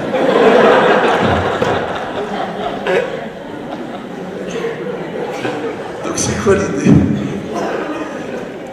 C'est quoi l'idée Rabotai? C'est que chacun il peut penser que le tort il vient de chez l'autre. Mais quand tu es convoqué à l'école et que l'enfant il a un problème et que tu es devant le directeur, ou tu es devant le rab, ou tu es le psychologue, c'est un truc très bizarre. Regardez les mots qu'il prononce. Vous croyez en Dieu, non? Vous croyez en Dieu? Oui, non? Oui? Oui, non? Donc si vous croyez en Dieu, vous acceptez que le bon Dieu, des fois, il s'adresse à vous par l'ashgacha, des fois il s'adresse par le voisin, des fois il s'adresse par le directeur, des fois par le goy, des fois par ta fille. Ah ben le bon Dieu, il fait ce qu'il a à faire. Donc maintenant, le bon Dieu, il t'envoie un message. Écoute, il parle pas à ton fils, il ne parle pas de ton fils, il parle de toi, puisqu'il te dit, écoutez monsieur, essayez de vous mettre à sa place. Ah bon? Après il te dit, essayez de trouver les mots pour lui expliquer. Tu essayes de le comprendre. Tu te dis, mais enfin, écoutez, je comprends pas. Moi, je n'ai pas de problème de vol. C'est mon fils qui est un voleur, qu'il aille se soigner. Pourquoi voulez-vous que j'assume? Ça, tu peux le dire avec ta femme, ton mari. Mais ça ne marche pas non plus, parce que le bon Dieu te l'a envoyé. Après, tu peux le dire en tant que célibataire. Personne ne me comprend. On ne sait pas qui je suis. Mais le bon Dieu, il ne se trompe pas. Donc, tu n'as pas accepté la précision de la Emouna et de la Ashgacha en tant que célibataire. Tu n'as pas accepté la précision de la Ashgacha en tant que marié. Tu ne vas pas accepter non plus la précision de la Ashgacha en tant que parent. Mais réfléchis, ton fils, il a les problèmes à 8 ans que tu avais à 8 ans. Mais les problèmes, tu ne les as pas réglés. Donc le problème, le bon Dieu te les renvoie à 38 ans. Quand ton fils a 8 ans, mais non, tu as 30 ans de recul pour lui répondre. Maintenant tu dis non, mais c'est pas, ça vient pas de moi, ça vient de ma femme. Mais encore une fois, si tu crois en Dieu, ça veut dire que la réalité qui est devant toi, elle te concerne. Parce que sinon, le bon Dieu l'a renvoyé ailleurs. Donc, ou tu as une part dedans parce que tu peux aider, ou tu as une part dedans parce que tu es la cause. Mais non, on s'en fiche maintenant des causes. Ce qui nous intéresse, c'est qu'est-ce qu'on va faire pour trouver une solution. Donc, déjà, si tu te désolidarises en disant, bah, c'est ton problème, moi je m'occupe de la part d'asseoir, toi tu t'occupes du chinour. Alors, pourquoi le bon Dieu il a mis un homme et une femme? Parce qu'il y a des qualités qui sont féminines et des qualités qui sont masculines. Maintenant, les deux, ils vont aider l'enfant. Donc il faut un regard féminin, un regard masculin. Le fait déjà de renvoyer le problème ailleurs, c'est que de l'occulter. Alors je vous rappelle que la psychologie, c'est comme les impôts, tu peux payer plus tard, mais il y a des indemnités. Bon, ils viennent des parents. Monsieur le rabbin, qu'est-ce que vous trouvez ça normal qu'un enfant de 14 ans, il mette une claque à son père? Je dis, mais l'enfant, il n'a pas mis une claque à son père à 14 ans, l'enfant, il a mis une claque à 2 ans. Eh oui, parce qu'il n'a pas écouté. Après, il a eu la chutzpah. Après, il a envoyé balader. Après, il faisait ce qu'il voulait. Après, toi, tu trouvais ça rigolo. Après, il a dit des gros mots. Après tu dis tiens, il a amélioré son vocabulaire. Et maintenant, à 14 ans, il te met une baffe. Et toi tu viens, tu dis qu'est-ce que la Torah elle propose comme solution. Les gens ils sont médiévés, ils veulent savoir qu'est-ce qu'on doit faire les là. Je dis ça va être très dur. C'est dur. Mais on va le Khalidkon, c'est dur de remettre droit un truc tordu. D'un autre côté, l'enfant, en tant qu'il est devant toi, c'est de la pâte à modeler. Pourquoi? Parce que la principale siyata d'Ishmaïa que nous avons en tant que parents pour nos enfants, c'est le fait que nos enfants attendent de nous. Même un enfant qui est en révolte, qui a les nerfs et qui a des stress, et qui s'engueule avec son père, après il dit à sa mère, qu'est-ce qu'il a dit papa? C'est bizarre, hein? Il te dit la religion c'est de la paille, c'est de la prêtre, et avec ses copains il leur fait du moussard. Mais la kippa, il faut que tu étudies tous les matins, c'est bien de mettre les téfilines. L'autre il est en short comme ça, il sort de la plage, il lui dit mets les téfilines. Et lui il dit à son père, j'en ai rien à ta religion de. C'est comme si des fois tu travailles en aveugle. Oui, tu dis je ne regarde pas, je ne réfléchis pas, je ne juge pas et je travaille. Une fois j'ai fait une conférence à Yavne, l'école Yavne à Paris. C'est pas une école super religieuse, c'était mixte, il y avait des filles et des garçons, et il y avait des filles en mini-jupe et des garçons comme ça jetés en arrière avec leur jean et leur iPod en train de me mettre. Et moi je suis rentré dans la salle, le directeur est venu me voir, il m'a dit je vous préviens, ils ont une capacité de se concentrer de 12 minutes. Ne vous vexez pas, s'ils se lèvent, ils s'en vont. Je dis il n'y a pas de problème. Il m'a dit quel est le thème? Je dis l'adolescence, il n'y a pas de problème. Et je me rappelle, il y avait une rangée de professeurs comme ça. Et tout le reste c'était les élèves. 250 élèves, seconde, première, terminale. Le cours il a duré 1h30. Déjà les profs ils étaient tous en train de pleurer, je ne sais pas en quelle mesure ça les concernait. Et les adolescents, je vous dis franchement, il y en a qui écoutent, il y en a qui n'écoutent pas, il y en a qui rigolent, il y en a qui écoutent pas. Oh, le cours il est vivant, 1h30, il faut. Ouais. Écoutez bien, quand je suis rentré dans la salle, j'ai vu ça, j'ai dit bon, Ria, ne les regarde pas. Je dis ça qu'elle va 4K, fais ton cours. Ne commence pas à dire celui-là il écoute, je l'écoute pas, celle-là là, c'est pas le peine de parler. Non, fais ton cours. À Bothaï, qui c'est qui est venu me voir à la fin du cours pour me dire je veux rentrer à l'Yeshiva, je vais étudier, je veux pas que les garçons me touchent, celle-là que je l'ai vue avec sa mini-jupe, celui-là que je l'ai vu avec son jean jeté en arrière, ça vient vraiment à Altista Kelma 4K. Alors j'ai fait un Kalvahamor, ouais. Je dis si déjà pour les enfants des autres, on a du mal. Pourquoi? Parce qu'on voit l'apparence extérieure, à plus forte raison que ces enfants qu'on a une grande attente. Et qu'on a peur d'être déçu, qu'on va les voir négativement. Ravolba il dit il faut éduquer ses enfants comme les enfants du voisin. Sans bien sûr aucun doute sur la paternité de l'enfant. Ouais. Mais pourquoi? Parce que avec les enfants de l'autre, tu es patient. Maintenant le fils du voisin il a cassé une vitre. Tu vas le voir, tu dis c'est bon des rails, tu sais il faut faire attention à la propriété des autres, avant de taper dans ton ballon, fais attention. Mais si ton fils à toi il a cassé une vitre, tu vas le crucifier. Tu as préparé le marteau et les coups. On va le retrouver accroché dans la salle à manger. Il paraît que c'est une manière de régler les problèmes entre le père et le fils. Ça date de 2000 ans, c'est un truc très connu. D'accord. Donc c'est quoi l'idée? C'est quoi l'idée? Enfin, on va pas trop s'étaler, on fait une croix dessus et on avance. D'accord. Donc c'est quoi l'idée? C'est que pourquoi on a de la patience avec les enfants du voisin et on n'a pas de la patience avec les siens? C'est pourquoi? Parce que comme on attend beaucoup, donc on est très vite déçu. Et comme on est déçu, on les pourrit de déception. C'est très très dur. Tu parles à un enfant sans ironie, sans négation, sans méchanceté, sans l'envoyer balader, sans le regarder de haut, sans le casser. C'est très dur. Pourquoi? Parce que tu attends beaucoup. Et tout ça vient du fait. D'où est-ce que ça vient ça qu'on attend beaucoup? Alors, je donne la règle. Une fois, une morale est venue chez moi et m'a dit Rav Chetri, j'ai écouté le cours sur l'éducation. Mais je suis très déçu de votre cours. Je dis pourquoi? Elle m'a dit parce que moi j'ai beaucoup investi dans cette classe, parce qu'on peut l'utiliser autant aussi en tant que professeur. Elle m'a dit j'ai beaucoup investi dans cette classe et je suis très déçu du résultat. Je dis vous faites une erreur à la base. Elle me dit quelle erreur? Je dis un juif il doit savoir qu'il y a toujours deux parts. Il y a la Ishtadlout et il y a le résultat. D'accord? Maintenant dans la Ishtadlout c'est la part de l'homme. Dans le résultat c'est la part de Dieu. Ça c'est une grande bagarre que nous avons avec les psychologues depuis la création du monde. Les psychologues ils disent qu'il faut avoir confiance en soi. Les religieux disent qu'il faut avoir confiance en Dieu. Maintenant, si quelqu'un a confiance en Dieu et pas confiance en soi, ça fait un pauvre type. Si quelqu'un a confiance en lui, il n'a pas confiance en Dieu, c'est un ignorant. Alors comment il faut avoir confiance en Dieu, confiance en soi? Alors je te réponds, c'est très simple. Entre toi et le résultat, tu traces une frontière. Ça, c'est ta part à toi, c'est la Ishtadlout. Dans la Ishtadlout, il faut avoir confiance en soi. Mais dans le résultat, il faut avoir confiance en Dieu. Mais comment voulez-vous je m'investis si je pense que le résultat ne dépend pas de moi. Raoul Colo, c'est un prof italien très connu. Ouais.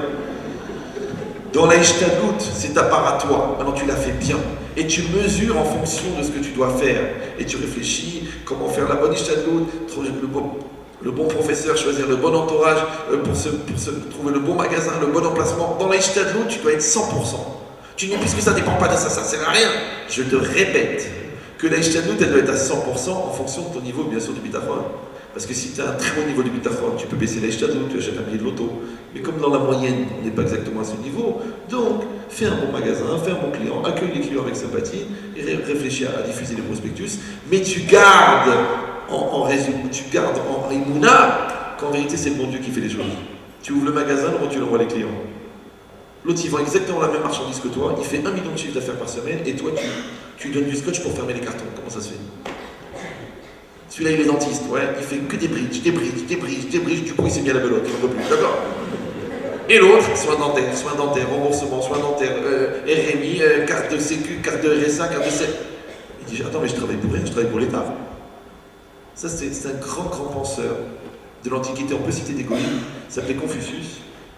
Il a dit, parce que Chorma Bagoïm Ta'amin, Torah Bagoïm Al Ta'amin. Confucius, il a dit, moi je vous le dis dans la langue originale, c'est du chinois, mais après je vous le traduis en français, il a dit Kol wahd mazalo. Il y en a beaucoup qui parlent le chinois. Kol wahd mazalo. Bon, c'est vrai qu'il y a une certaine confusion sur l'origine de la phrase. C'est pour ça qu'on pense que ça vient de Confucius. Et quand vous lisez des fois des phrases de Confucius, ça ressemble étrangement à des phrases du Talmud. Alors tu ne sais plus exactement qu'est-ce qui s'est passé à l'époque. Mais l'idée c'est quoi? Non, c'est vrai, j'ai vérifié. Donc l'idée c'est quoi? C'est de dire que, en fin de compte, la femme qui est en face de toi, c'est pas par hasard. Le mari qui est en face de toi, c'est pas par hasard. Donc maintenant tu réfléchis, cet enfant-là, qu'est-ce qu'on va faire avec? Et ça nous concerne. Si tu dis non, c'est ton problème, mais t'as pas compris, tu peux repousser, mais ça sert à rien, ça ne règle rien. C'est comme le type qui ne veut pas ouvrir les lettres du gouvernement. Et bien à la fin, il reçoit un avertissement, après un commandement, 2 commandements, 3 commandements. Alors 613e commandement, il va être saisi. Et là, il comprend. C'est le métier. Oui, il y en a jusqu'à la lettre d'avocat, il ne croit pas aux menaces de divorce. Il y en a jusqu'à ce que l'enfant il se jette par la fenêtre, il croit toujours qu'il rigole. Mais il pleure toute la journée, il y a un problème. Parle-lui, fais-le suivre, fais-le soigner. Mais non, il fait genre minique. Il y avait un monsieur comme ça. J'ai été le voir, je dis écoute, ton fils il est pas bien. J'ai pas l'habitude d'intervenir dans les familles, mais là je prends le téléphone, je te préviens, je t'appelle, ton fils il est pas bien. Allez, arrête, il est comme sa mère, c'est une pleureuse, c'est une race de pleureur. Je dis écoute, encore une fois, je n'interviens jamais. Si les gens ne viennent pas chez moi, jamais je rentre dans la vie des gens. C'est une règle que j'ai prise de pas rentrer. Mais là, je te dis franchement, je prends le téléphone et j'appelle et je prends de mon temps pour te dire qu'il n'est pas bien. Il m'a dit tu m'as saoulé. Il a sauté par la fenêtre le gosse. 4e étage, un coup de chance, il y avait une toile de restaurant, il s'est cassé les 2 jambes, il n'est pas mort.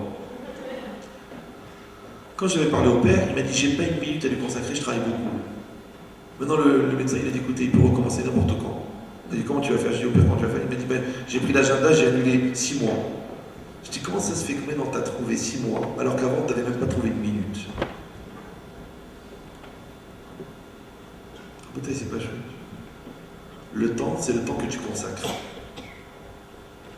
Maintenant, les enfants, ils ont besoin de leur dose journalière. Si tu ne leur donnes pas, ils vont passer à l'insuline. Si tu ne leur donnes pas, ils vont passer à la cocaïne. Ils ont besoin. Comme ta femme, elle a besoin. Comme ton mari, il a besoin. Comme la Torah, elle a besoin. Gavarta et la Torah. Comme la prière, elle a besoin. Et bien ton fils, il a besoin. Il dit ça, c'est quoi? C'est qu'Hachem, en 3e année, il te donne des outils extraordinaires pour que tu puisses construire avec. Après, maintenant, c'est toi, si tu as la chorma d'accepter, encore une fois, la précision. Maintenant, celui qui ouvre bien les yeux et qui a l'honnêteté de regarder avec intelligence, il va se rendre compte qu'en fin de compte, le modèle, il est d'une précision, il est d'une adaptation incroyable. Tu dis, en fin de compte, c'est exactement les enfants dont j'avais besoin. C'est exactement la femme dont j'avais besoin. C'est exactement le mari dont j'avais besoin. Après, c'est seulement une question de faire l'effort. Si c'est ça... Il faut que je vérifie parce que c'est très petit.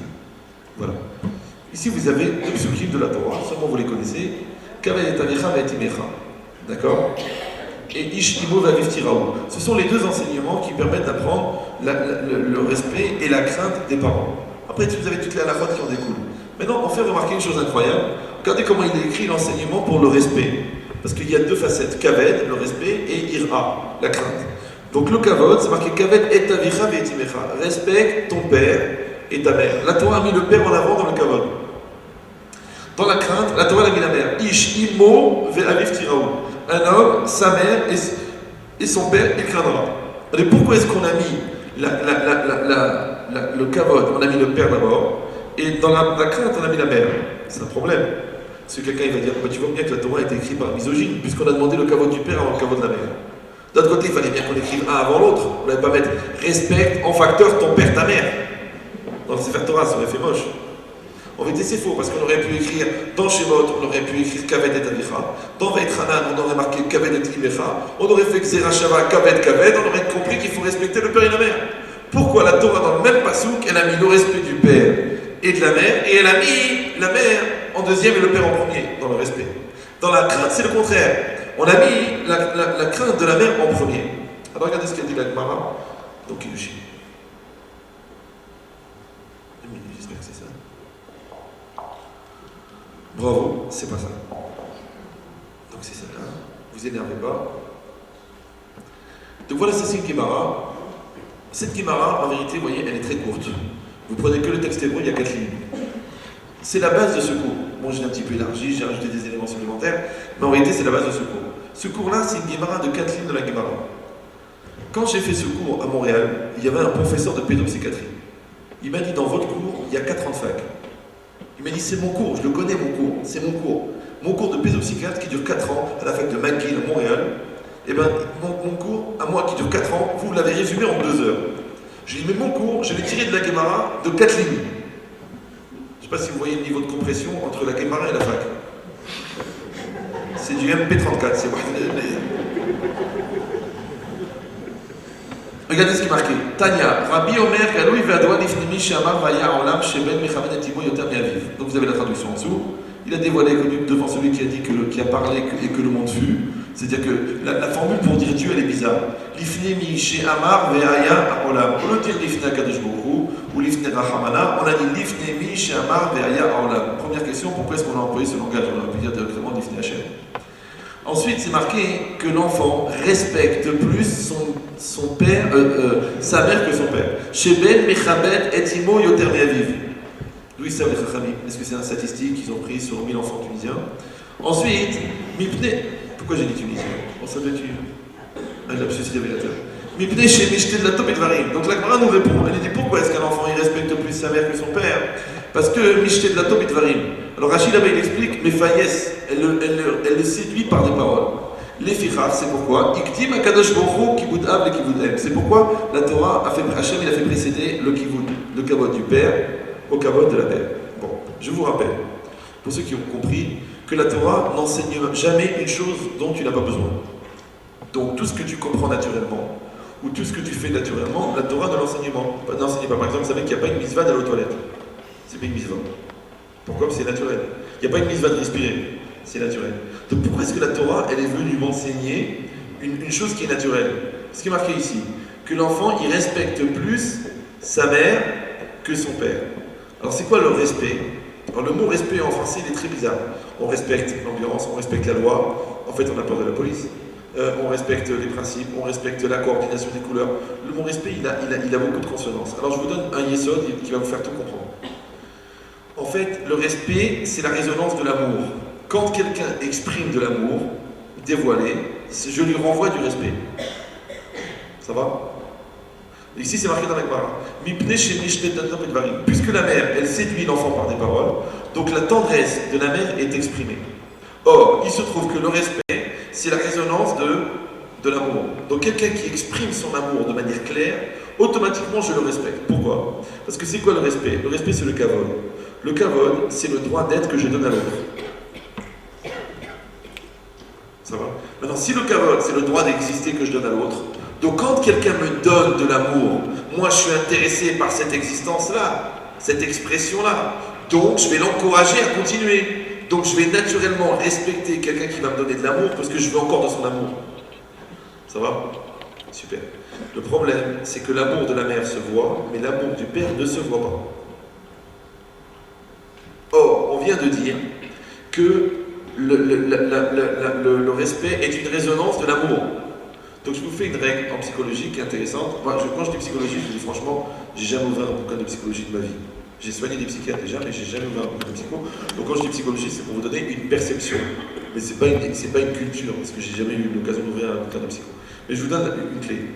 La psychologie, sur certains points, ça marche comme les mathématiques. Alors je fais appel à vos connaissances. 4 x 3, ça fait combien?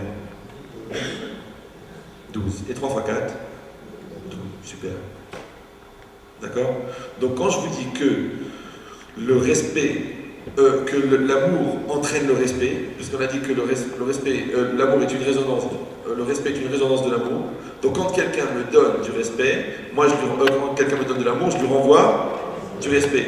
Et bien dans le sens inverse aussi ça marche. Quand vous respectez quelqu'un, il vous renvoie de l'amour. 4 x 3, 3 x 4. D'accord? Maintenant il y a une halakha dans le poskim. Que celui qui veut accomplir la mitzvah de Kibbud Avaim, il faut qu'il arrive à trouver chez son père et chez sa mère une qualité dans laquelle les parents sont gadol ador. Tu dis, mais mes parents sont des pauvres types. Tu te débrouilles. Il est hyper honnête, il fait toujours attention d'arriver à l'heure, il s'habille bien, je sais pas, il fait attention quand il parle. Trouve quelque chose dans lequel il a une mida extraordinaire. Pourquoi? Parce que si au fond, tu penses qu'il est nul, tu ne peux pas respecter quelqu'un que tu n'admires pas. C'est comme quand une femme elle me parle de son mari, elle me dit des défauts. Je dis, madame, quand vous dites les défauts de votre mari, vous devez trembler, vous devez pleurer. Si vous en parlez tellement facilement, votre espoir c'est quoi? D'arriver à l'aimer. Mais on ne peut pas aimer quelqu'un qu'on n'admire pas. Qui dit, je l'ai admiré, mais je ne l'admirais plus. Je dis, alors vous n'êtes pas donné les moyens de perpétuer l'admiration. Et pareil pour une femme. Si tu dis, elle est bête, elle est brêle, elle est lourde. Après tu dis, je ne ressens plus rien. Mais depuis quand un type il est amoureux d'une ânesse? À part Bilam, on n'a trouvé personne. Donc quand tu travailles l'image de l'autre, c'est-à-dire que tu travailles le respect que tu as envers l'autre, automatiquement ça va générer de l'amour. Mais ça c'est chez toi, tu respectes et tu aimes. Mais chez l'autre c'est la même chose. Quand tu respectes quelqu'un, il te renvoie de l'amour. Quand tu envoies de l'amour, l'autre il te renvoie du respect. C'est clair? Maintenant on a dit que ne peut exister le respect des parents qu'en fonction de l'amour qu'on leur porte. Donc moi je vais respecter. Mais pour ça il faudrait que je voie l'amour. Mais le problème c'est que l'amour de la mère se voit, mais l'amour du père ne se voit pas. Or, puisque le respect est la résultante de l'amour, et que la Torah m'a dit respecte ton père et ta mère, et que la Torah elle a mis en priorité le respect du père sur le respect de la mère, pourquoi? Parce que de toute façon le respect de la mère il va venir naturellement, puisque je vois l'amour de la mère. Donc la Torah, elle a donné une mitzvah à l'enfant de chercher l'amour de son père pour réussir à développer chez lui le respect. Et c'est pas évident, parce que le père il part le matin à 6h, il rentre le 3 à 7h. Quand il rentre à 7h, la mère lui dit écoute, il y a eu un problème avec le premier, il y a eu un problème avec le deuxième, il y a comme un troisième. Donc le père il joue son rôle d'agent de la Gestapo, et quand il a fini de donner les tannés, il regarde ses enfants et dit j'espère que vous comprenez que je vous aime. Ça va pas être évident d'aimer quelqu'un d'absent, et quand il est présent, il est méchant. Ça va? Donc la Torah elle sait ça. Donc qu'est-ce qu'elle a fait? La Torah elle a dit je donne une mitzvah à l'enfant. Je donne une mitzvah à l'enfant, c'est des mitzvot du père, du fils envers le père. De chercher l'amour de son père. Casse-toi la tête. Pour qui il travaille? Pour qui il se fatigue? Pourquoi il a perdu les cheveux? Pourquoi il se fatigue pour que vous ayez un bon standing? Pourquoi il se casse la tête à réviser avec toi? Pourquoi il voit que tu mens, il dit rien? Pourquoi? Tout ça, c'est quoi? C'est la recherche de l'amour du père par le fils. Maintenant, quand toi, tu trouves l'amour de ton père, donc automatiquement, tu peux le respecter. Ça va? Puisque le respect, c'est la résonance de l'amour. Super. Maintenant, de l'autre côté, c'est pareil. Après, c'est marqué que l'enfant, il craint plus chez Aben Mitiaré Miaviv Yoter Mimo. Que l'enfant, il craint plus son père que sa mère. Alors pourquoi l'enfant craint plus son père? Parce que le père lui donne la très... Pas du tout.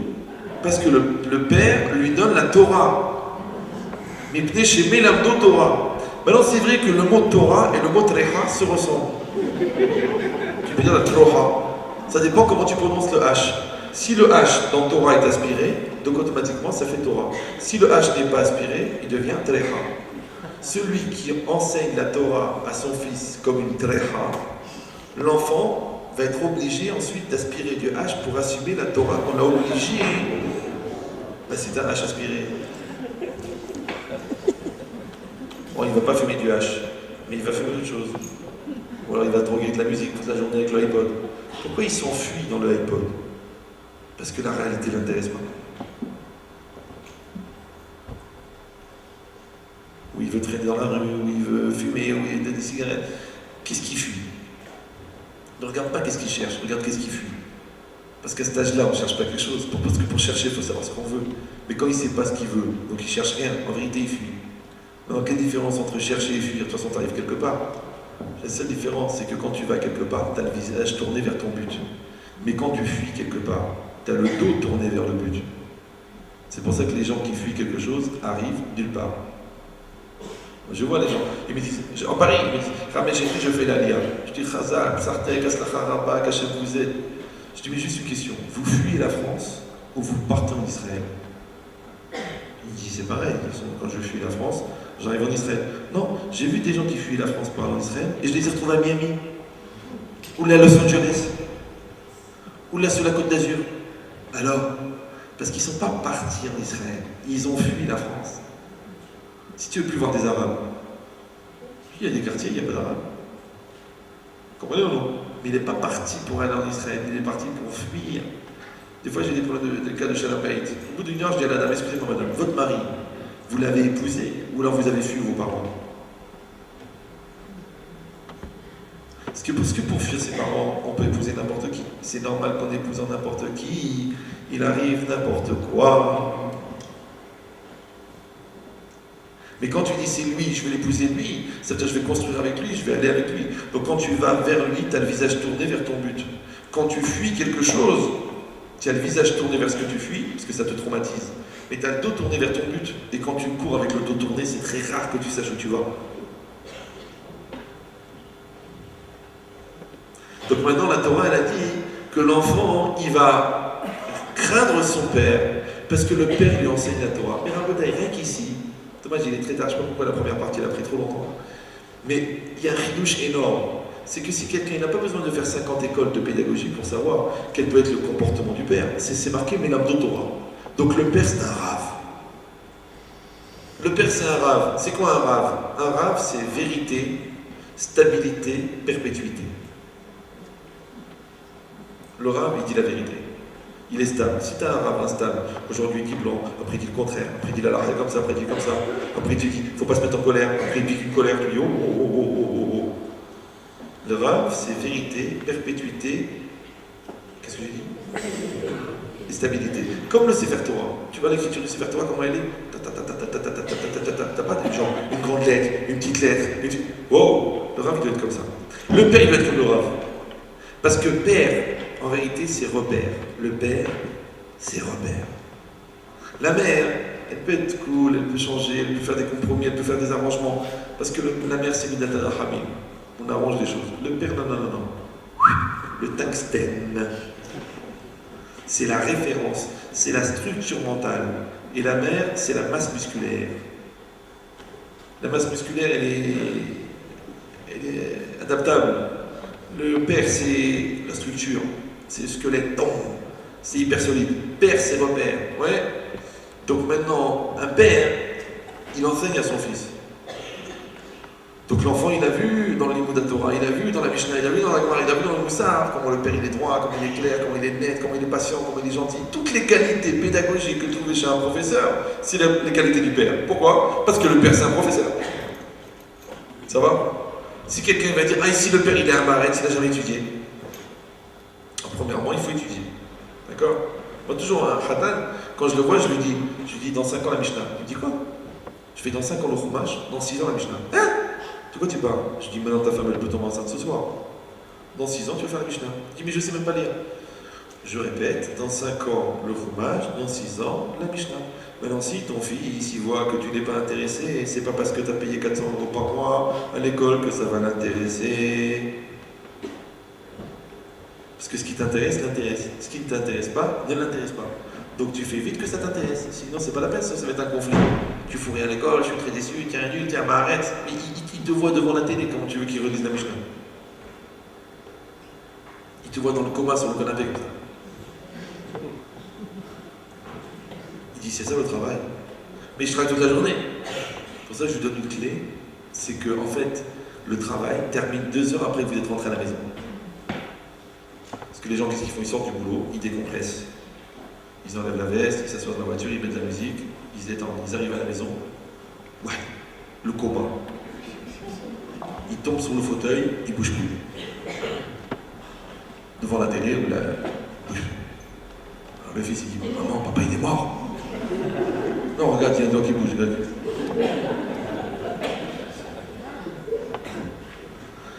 Il dit, la logique c'est quoi? C'est pour le père. Et la mère c'est pareil. Oui, de se dire, les meilleurs moments que nos enfants vont avoir, c'est le temps qu'on va passer avec eux. Donc à quoi ça sert d'être une femme exemplaire pendant toute la journée si au moment où ils rentrent à la maison, ils trouvent une folle hystérique? Ils croient que c'est facile, ils croient que c'est ça. Je dis, détends-toi, fais du yoga, dors l'après-midi, trouve une solution. Non, non, non, je veux profiter de la vie avant que les enfants ils arrivent. Donc qu'est-ce qu'ils trouvent? Une fille, une femme nerveuse. Rappelez-vous que le capital de sérénité de l'enfant qu'il va puiser durant toute sa vie, il dépend de la sérénité de la mère. Mais je suis hystérique. Ça va pas être facile. J'espère que vous avez beaucoup d'économies pour les psychologues. En beauté, c'est pas shoot. Un homme, il a besoin d'un père et d'une mère. Maintenant, c'est quoi le père? C'est un enseignant. Maintenant, s'il n'a pas étudié, eh bien, il va enseigner l'honnêteté, il va enseigner la logique, il va enseigner la perpétuité, il va enseigner les bonnes midotes. Une fois, une femme, elle est venue chez moi, elle m'a dit, ah, mais Chétrit, est-ce que c'est grave si nos enfants n'avaient pas des parents qui étaient des grands connaisseurs? Je dis, écoutez, madame, les 3/4 des gens qui enseignent la Torah aujourd'hui en France, leurs parents étaient ignorants. Et aujourd'hui, ils sont des rabbinim. Donc la vraie question, c'est pas est-ce que les enfants d'ignorants, ils peuvent être des rabbinim, c'est la question, c'est est-ce que les enfants des rabbinim, ils vont pas être des ignorants? C'est à l'envers le problème. Parce que peut-être qu'on a des connaissances, mais peut-être qu'on n'a pas les méthodes de nos parents, alors à quoi ça sert? Vous avez déjà vu, vous, un type qui a amené une dafina, mais il a oublié la marmite? Où il va la poser? Il dit, tiens, je t'ai amené la daf. Mais il n'y a pas de marmite. La marmite, c'est les méthodes. Pas de marmite, à quoi ça sert la daf? Elle va te brûler, tu vas la jeter. Donc maintenant, on a dit c'est quoi? Le père, il est mélam de Torah, c'est-à-dire c'est ces qualités-là qui sont la perpétuité, qui sont la stabilité, qui sont la vérité. D'accord? Alors si vous regardez bien le passage qui est très, la Gemara est très intéressant, c'est marqué que l'enfant respecte plus sa mère que son père. Et l'enfant craint plus son père que sa mère. Donc comme c'est marqué plus, on n'a pas exclu qu'il existe aussi de la crainte de la mère et qu'il existe aussi de l'amour du père. Du respect du père. Vous vous rappelez que j'ai dit que le respect c'est la résonance de l'amour, et que l'amour c'est la résonance du respect, et que la crainte c'est la résonance de l'autorité, et que l'autorité c'est la résonance de la crainte. Ça va? Donc quand le père donne de l'autorité, l'enfant lui renvoie de la crainte. C'est bon pour vous? Super. Donc on a les outils, et on a les situations. Regardez. Comme c'est marqué que l'enfant craint plus ça veut dire quoi? Ça veut dire qu'il y a un impact. Bon, je fais un conditionnement et je crée un impact. Donc on va dire que dans la silhouette du comportement de la mère, il y a 70% de tendresse. Plus que 50%. Dans la silhouette du comportement du père, il y a 70% d'autorité. Maintenant on a dit que l'autorité entraîne de la crainte et l'amour entraîne de respect. C'est ça. Donc maintenant, on n'a pas exclu qu'il existe 30% de tendresse du père. On n'a pas exclu qu'il existe 30% de crainte, d'autorité de la mère. Maintenant, le problème, c'est quoi? C'est que le père, il joue un peu le rôle du patron, et que la mère, elle joue un peu le rôle du copain. Maintenant, le copain a du mal à se faire accepter en tant que patron. Et le patron a du mal à se faire accepter en tant que copain, parce que si le patron fait le copain, automatiquement, l'employé vient à 11h du matin. Donc, il est obligé de faire le patron. Alors, comment? Le problème, c'est quoi? C'est le dosage. Alors, je vous donne la clé. Quand la mère, elle a donné à l'enfant ce qui était nécessaire au niveau générosité, parce que ce qu'il a vu la gentillesse de sa mère, il a vu la tendresse de sa mère, il a vu la douceur de sa mère, il a vu le bonheur de sa mère. Qu'est-ce qu'il a fait en vérité? C'est quoi? C'est un espace. La tendresse, c'est un espace. Dans cet espace, ça s'appelle Midata Rahamim. Rahamim, c'est quoi? C'est Yudki Vavke. Yudki Vavke, c'est Ume Ave et Ta'olam. La mère, elle représente Midata Rahamim. Donc, qu'est-ce qu'elle fait? Elle crée un espace pour que l'enfant existe. Le père, lui, représente Midata Din, c'est Elohim. Elohim, c'est la rigueur. La rigueur, c'est les limites. Limite, c'est Ateva. Ateva, c'est les limites de la nature. Donc le père représente les limites et la mère représente l'ouverture. Maintenant, si un enfant, il veut se développer, il a besoin de la structure et il a besoin de l'ouverture. L'ouverture, c'est quoi? C'est pour que l'enfant s'exprime. Alors quand l'enfant il s'est exprimé, qu'est-ce qui va faire que ce qu'il va exprimer, ça va être structuré? C'est grâce à la structure du père. Donc l'influence du père donne chez l'enfant la structure mentale et la force d'affirmation. Et la tendresse de la mère crée chez l'enfant l'initiative et la créativité. En résumé, vous pouvez développer ça à l'infini, après vous allez voir Dolto, vous allez voir tous les autres. Mais en vérité, l'idée c'est ça. Mais attention, moi j'ai parlé d'un cas où le père joue un rôle de père et la mère joue un rôle de mère. Il ne faut pas se mentir que souvent c'est l'inverse. Et c'est normal, pourquoi? Parce que étant donné que l'entreprise a été créée sur le modèle de la famille, et que le père, il est souvent patron, et que les employés et les clients sont ses enfants, donc le père qui a joué le père toute la journée, quand il rentre à la maison, il n'a pas envie de jouer le père. Donc qu'est-ce qu'il va faire? L'enfant, il va se reposer sur la mère. La mère, voyant le déficit du rôle du père, qu'est-ce qu'elle fait?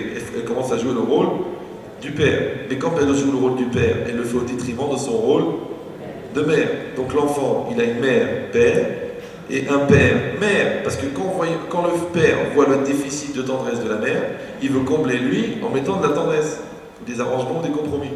Donc maintenant l'enfant, il reçoit un père au féminin et une mère au masculin. Ça n'est pas tellement grave. Bon, c'est évident que si plus tard il cherche la tendresse au masculin, ça peut être un problème pour un garçon. Mais l'idée, c'est quoi? C'est que c'est normal que le père soit un père et que la mère soit une mère. C'est pour ça que quand je vous ai dit innocemment que l'enfant, quand le père il rentre à la maison, il se dit qu'il a encore 2 heures de travail. Et c'est normal, puisque c'est le but de sa vie. C'est pas une machine à sous.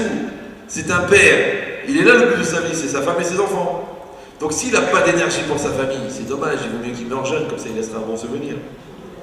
Ou le contraire, moi j'exagère, mais la réalité est bien pire, d'accord? Ou le contraire, que quelqu'un va se dire, j'ai un travail à fournir. Donc toutes les midotes et les capacités que j'ai développées dans la journée, c'est pouvoir l'accomplir maintenant. Mais en vérité, si vous calculez, tu passes combien d'heures avec tes enfants? Les goïms, ils ont calculé qu'un père en moyenne, il passe 1 minute et demie par jour avec son fils. C'est-à-dire en temps cumulé. Enlève la télé, enlève le sport, enlève l'ambiance, enlève le repas, enlève la pub, enlève le film, il reste 1 minute et demie. Maintenant, comment ça se fait que la majorité des enfants ressemblent à leurs parents alors qu'ils passent tellement peu de temps avec eux? C'est pourquoi? Parce que dans ce qui passe, il y a ce que tu exprimes, après il y a le dimayon, après il y a la présence, et après il y a ce que t'es. Tout à l'heure je vous ai dit, sauf ma'aseh de machashava techina, ce que l'enfant il va ressembler, c'est pas ce que tu crois être, c'est ce que tu es. Maintenant je vous donne une clé. L'enfant ne comprend rien, mais il ressent tout. Tu veux? Il sent qu'il y a un malaise entre toi et ton mari. Il sent qu'il y a des nerfs. Il sent ton incapacité à gérer la situation. Il sent ta peur. Il sent que tu t'affoles. Il sent que tu dis n'importe quoi. Il sent que tu mens. Mais il n'arrive pas à l'exprimer. Mais le résultat, il est le même.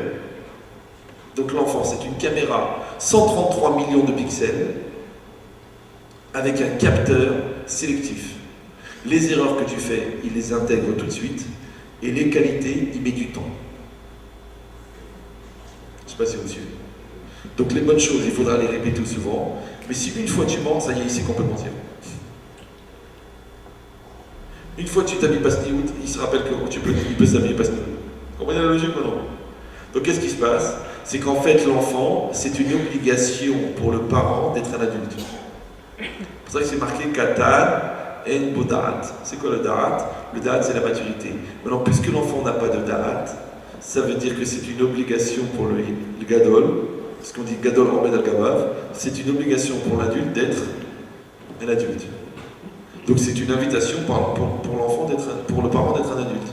Donc en fait, l'enfant va t'obliger à régler les problèmes de maturité que tu n'as pas réglés avant en tant qu'adolescent et en tant que personne mariée. Maintenant, ça ne sert à rien de dire encore une fois que c'est la faute de l'autre, puisqu'on a expliqué pendant plus d'1 heure que chacun il était concerné par au moins 50% de la photo. Atabatmoula, ça te concerne puisque tu es dans cette famille. Donc si quelqu'un il comprend ça, il comprend une chose extraordinaire. C'est que maintenant le travail que tu vas fournir, seconde après seconde, avec les outils que tu auras accumulés, il va donner un résultat que tu peux voir en temps réel devant toi. Pourquoi? Parce que je vous ai dit encore une fois, sauf ma'aseh b'mahashava. Donc ce qui est rachouf pour toi, même si l'enfant ne le voit pas, et que tu le fais en cachette, c'est ça qui va être rachouf pour lui. Parce que l'enfant, encore une fois, il ne comprend rien, mais il ressent tout. Donc qu'est-ce qu'il reçoit de toi? Il reçoit ce que tu exprimes. Donc si tu exprimes un malaise, il n'arrive pas à mettre des mots, mais il a le malaise. Oui. Si il voit que tu dis n'importe quoi, il ressent que tu dis n'importe quoi. Maintenant tu peux dire n'importe quoi, Al-Pi Torah, mais tu as dit n'importe quoi. Donc lui c'est ce qu'il ressent à l'intérieur. Donc maintenant qu'est-ce que tu vas faire? Tu vas travailler, tu vas grandir et tu vas développer avec ça. Il dit la Torah ici elle te donne la situation. Parce qu'on a dit un père, un enfant il a besoin d'un père et d'une mère. Donc le côté père, on a dit c'est quoi la structure mentale et la force d'affirmation. Le côté mère, c'est la créativité et la générosité. Maintenant le problème c'est quoi? C'est que les deux ont un défaut. Parce que si l'enfant, il est entièrement computer, il devient dangereux. Si l'enfant, il est hypersensible, Rahmani Menamchaim, il est dangereux. Donc on a besoin de quoi? Que l'un, il équilibre l'autre. Et c'est là que l'impact du père et de la mère, il se fait sentir. Parce que la générosité de la mère, en présence de la structure mentale du père, elle crée l'équilibre. Je ne sais pas si vous me suivez. Oui. Et la structure mentale du père, grâce à la générosité de la mère, elle va être équilibrée. Ça veut dire que l'intelligence du père, enfin la structure mentale du père, elle va structurer les émotions de l'enfant. Et les émotions que l'enfant a reçues de la mère, elle va humaniser le cerveau de l'enfant. Pour donner ce qu'on appelle en français des enfants normaux. On veut ni des génies mathématiques qui n'ont aucun sentiment, ni des hypersensibles et des artistes qui n'ont aucune réflexion. Mais pour ça, il faut que l'enfant il ait un père et une mère. Et si possible, un père et une mère. Alors c'est vrai que dans les 3/4 des cas, les rôles sont inversés. Mais au moins, l'enfant il a un père et une mère. Maintenant, si un enfant il a deux pères, non pas à cause de ce que vous pensez, mais parce qu'il a un père, genre colonel dans l'armée israélienne, et une mère, doctorat de physique, de mathématiques et de tréloïdique, c'est-à-dire les plus sèches qu'une craie. Elle n'a jamais exprimé un sentiment, elle est rêche comme une craie sur un tableau. Alors il y a une question pour l'enfant et une question pour la mère. La mère, elle doit se dire pourquoi j'ai un enfant hypersensible alors que moi je suis dur comme une pierre? Parce que le bon Dieu, il veut que tu règles ton problème. Donc toi, tu vas être obligé, si tu veux casser la spirale de ta mère qui était stressée, avec sa grand-mère qui était stressée, avec sa grand-mère qui était stressée, si tu veux casser la spirale de la névrose dans ta famille, il faut que toi tu te dépasses et que tu offres un visage féminin à ton enfant. Tu dis mais j'arrive pas à exprimer la tendresse. Moi j'ai eu des mamans, elle me téléphone. Écoutez, je n'arrive pas à la prendre dans les bras, je n'arrive pas à lui dire que je l'aime, je n'arrive pas à lui dire qu'elle est magnifique, j'arrive pas. J'ai été élevé entre les harengs et les icebergs, c'est difficile pour moi. D'accord. Je dis écoutez madame, c'est comme vous voulez. Si vous pensez vraiment que votre enfant il va s'épanouir comme ça, continuez. Mais vous-même, écoutez, j'ai des gros problèmes d'eczéma, j'ai pas confiance en moi, je sais pas où je veux, j'ai épousé quelqu'un qui a 10 ans de plus. Mais c'est normal. Ou le contraire, j'ai épousé quelqu'un d'extraverti parce que moi je suis trop intraverti. Donc vous voyez bien que votre choix, en fin de compte, il se traduit en fonction de ce que vous êtes. Et qu'on épouse la personne qui nous ressemble, ou dans nos plus, ou dans nos moins. Et dans les deux souvent. Donc si quelqu'un réfléchit ça, il veut casser la spirale. Donc le bon Dieu, il va t'envoyer un enfant qui va t'obliger à régler ce problème. Donc maintenant on se demande si ça devient un problème parental ou un problème personnel. Mais comme on a dit que les gens qui s'investissent dans leur couple, ils évoluent au niveau personnel, à plus forte raison, les gens qui s'investissent dans l'éducation de leurs enfants, ils vont être obligés d'évoluer à titre personnel, puisque l'enfant, il te renvoie des idées personnelles, des choses, je ne veux pas parler de problèmes, mais de facettes personnelles que tu dois régler. Donc ça devient une chance extraordinaire. C'est pour ça que vous verrez que les enfants, que les parents qui s'occupent de leurs enfants, évoluent avec leurs enfants. Comme les couples qui s'occupent de leur couple, évoluent avec leur couple. Chez nous, ça n'existe pas la routine, c'est parce que les gens qui n'investissent pas. Mais quand tu investis, ta maison elle est propre parce que tu l'entretiens. Oui, ton métier il évolue parce que tu t'investis dedans. Ton couple il évolue parce que tu t'investis dedans. Donc en fin de compte, le vrai problème, c'est combien d'énergie tu es prêt à consacrer à ton présent pour qu'il ait un avenir.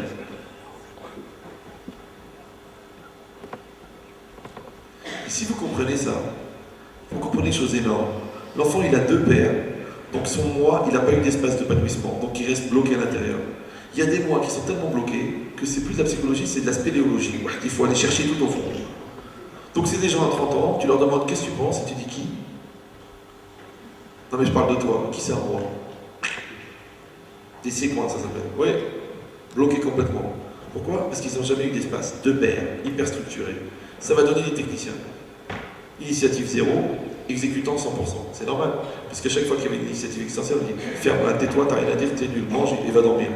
Donc il a fait, sur moi il a fait. Il est là. fois, il est asthmatique, il n'a pas d'espace pour respirer. D'accord? Le contraire. L'autre, il a eu deux mères. Ouais, une mère. Mère, mon chéri, mon cœur, ma vie, ma beauté, mon bonheur. Et un père-mère. Fais attention, tu vas attraper froid, rasvé, chaleur. C'est vrai qu'on habite à Tahiti, mais j'ai peur qu'un microclimat, il vient, il t'attrape juste ici. Donc le gosse, il a deux mères. Espace d'épanouissement maximum, structure mentale zéro. Il devient quoi? Un artiste. Tous les artistes ont besoin d'un impresario. C'est normal, puisqu'il sait pas lire le contrat, parce que ses intérêts personnels, il ne les comprend pas. Ce qu'il veut, c'est lui, c'est donner. Et lui, quand tu as une mère, tu as envie de donner, mais quand tu as deux mères, je peux te dire que tu es vraiment dans... Bon. Donc c'est quoi l'idée? C'est le contraire. C'est que quelqu'un, il a besoin d'un père et d'une mère. Maintenant, vous allez me dire, mais qu'est-ce qu'on va faire avec les divorces? Des fois, il manque le père, des fois, il manque la mère. Dans le veuvage, comment on va faire? Alors, je vous donne la règle. Moi, j'ai donné, entre guillemets, le modèle idéal que le bon Dieu il a imaginé, qui est un homme et une femme. D'accord? Avec un modèle idéal où l'homme, il joue son rôle d'homme et que la femme, elle joue son rôle de femme. Et que c'est très bien. Parce que c'est normal d'être une jeune fille, et après de devenir une femme, et après de devenir une maman, et après une belle maman, et après une grand-maman, c'est normal. C'est des étapes normales. Après, les autres, ils sont là pour susciter chez toi le besoin de devenir quelqu'un de meilleur. Maintenant, quand toi tu le fais avec intelligence et avec Rochma, chaque étape, elle t'amène et les questions et les solutions, et les problèmes et les solutions. Maintenant, pourquoi est-ce qu'une personne elle évolue quand elle a des problèmes, et pourquoi une personne elle évolue pas quand elle n'a pas de problème? Alors ça, on l'a souvent dit, mais c'est bien de revenir dessus. Pourquoi les gens, quand ils ont des problèmes, quand on leur donne la solution, ils n'ont plus de problème? Il y a des gens, c'est le contraire, ouais, ils ont des problèmes et des solutions, ils ne s'arrangent pas. Alors je vous donne la réponse. Le mot solution en français, il veut dire un mélange. Et il veut dire aussi la solution à un problème. Pourquoi les deux sens? C'est très simple. Quand toi, tu te solutionnes avec le problème disparaît. Parce que la solution, c'est la personne que tu es devenue grâce au problème. Ça va? Ça veut dire que le problème, il te pose une question. Encore une fois, si tu crois en Dieu. Donc le problème, il te pose une question. Maintenant, toi, grâce à ça, tu vas atteindre un certain niveau de maturité. Imagine que dans ce nouveau niveau de maturité, il n'y a plus le problème. C'est pourquoi? Parce que tu t'es solutionné avec le problème, tu t'es mélangé avec le problème. Donc quand tu repousses le problème, ou quand tu penses que le problème c'est le problème de quelqu'un d'autre, donc automatiquement tu ne te solutionnes pas, donc le problème il n'évolue pas, donc le problème se représente. Donc ton fils c'est ton problème, et ta fille c'est ton problème, et ta femme c'est ton problème. Ah tu dis mais j'en ai marre d'avoir des problèmes, mais non c'est pas des problèmes, c'est des occasions de grandir. Comme quelqu'un qui aime les mathématiques, sa tête se développe. Celui qui aime le business, sa tête se développe. Celui qui aime ranger la maison, il est content d'avoir rangé la maison. Pourquoi? Pas parce qu'il a rangé la maison, parce qu'il est devenu mieux grâce à la maison.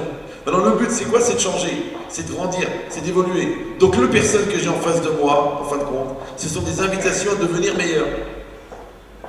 Qu'est-ce que je vais faire simplement? Je vais essayer d'exploiter au maximum leurs caractéristiques et en fonction des choses qui se présentent à moi. Mais il n'y a plus de limite. C'est pour ça que c'est très difficile de prendre le modèle de l'un et de l'autre. Les gens regardent l'autre, mais l'autre avec ses enfants c'est facile, et moi avec mes enfants c'est difficile. Mais Rabotai, celui que c'était facile sur un point, c'était difficile sur un autre. Ça n'existe pas, je vous dis, ça n'existe pas des oranges qui sont déjà épluchées. Ça n'existe pas des bouteilles de Tropicana qui sont dans un arbre. Ça veut dire qu'il va falloir prendre des oranges, il va falloir les laver, les éplucher, les écraser, les presser, tirer le jus, les mettre dans le conditionné, les pasteuriser et les mettre dans une bouteille. Sinon tu les auras pas. Donc toi, le but c'est quoi? C'est d'arriver à la choupa et d'être fier de ses enfants. C'est ça le but. Après, on peut dire, ouais, mais au moins jusqu'à la choupa. Maintenant, pour être fier, au bout de 20 ans, il faut travailler 20 ans. Qu'est-ce qu'ils disent les gens? Ils croient que j'ai le temps, vous croyez que j'ai la patience. Mais tu n'as pas compris, Rahman. Si tu ne travailles pas de 0 à 20 ans, tu vas travailler de 20 ans à 40 ans. Parce que quand l'enfant a 35 ans, il dit, papa, tu peux me dépanner de 1000 euros? Tu dis, je comprends pas. Tu as 35 ans, tu veux 1000 euros. Paye-moi le loyer, paye-moi ça, je t'en prie papa. Tu dis mon fils, moi je suis à l'âge de la retraite, il faut que je bosse pour toi. Alors toi, tu étais soutien de famille à 14 ans, et lui, à 35 ans, il a besoin d'être soutenu. La retraite, c'est pas chou, de 0 à 20 ans. Et après 20 ans, tu appliques la chita de Debrask, qui est très grande bracha. Et ça marche très bien. Pourquoi tu t'es pas débrouillé toi? Mais si tu dis comment ils vont faire, les pauvres chéris, c'est pas facile, et paye la maison, paye la voiture, paye le loyer, paye le coiffeur, paye le docteur, paye tout. L'enfant il te dit, écoute papa, tu m'as pas acheté la chaise roulante, ouais, je vais te l'acheter. Et je vais même la pousser si tu veux. Tu te dis, t'es pas rasque, je t'aide pendant 1 an, 2 ans, mais non, tu te débrouilles. Tu dis, mais comment je vais faire? Ben, comment j'ai fait moi? Nous aussi on n'avait rien. Et le bon Dieu il te donne ce que tu as besoin.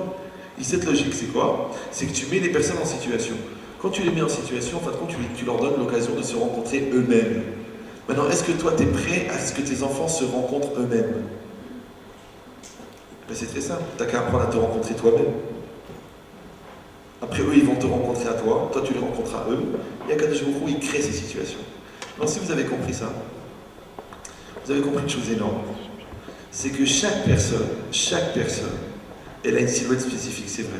Et le bon Dieu, dans sa gentillesse, il nous a proposé d'être les partenaires de certaines Neshamot. Maintenant, je vous rappelle que la moitié de la Neshama de l'homme, c'est la femme, à tout courant. Et la moitié de la Neshama de la femme, c'est l'homme. Vous savez ça? Mais l'homme, les enfants et les parents, c'est pas la même Neshama. Ça va? Donc ça veut dire quoi? Ça veut dire que tu développes un modèle, le bon Dieu il pense que ce modèle il est bon. Alors on te donne des gens pour essayer de le reproduire.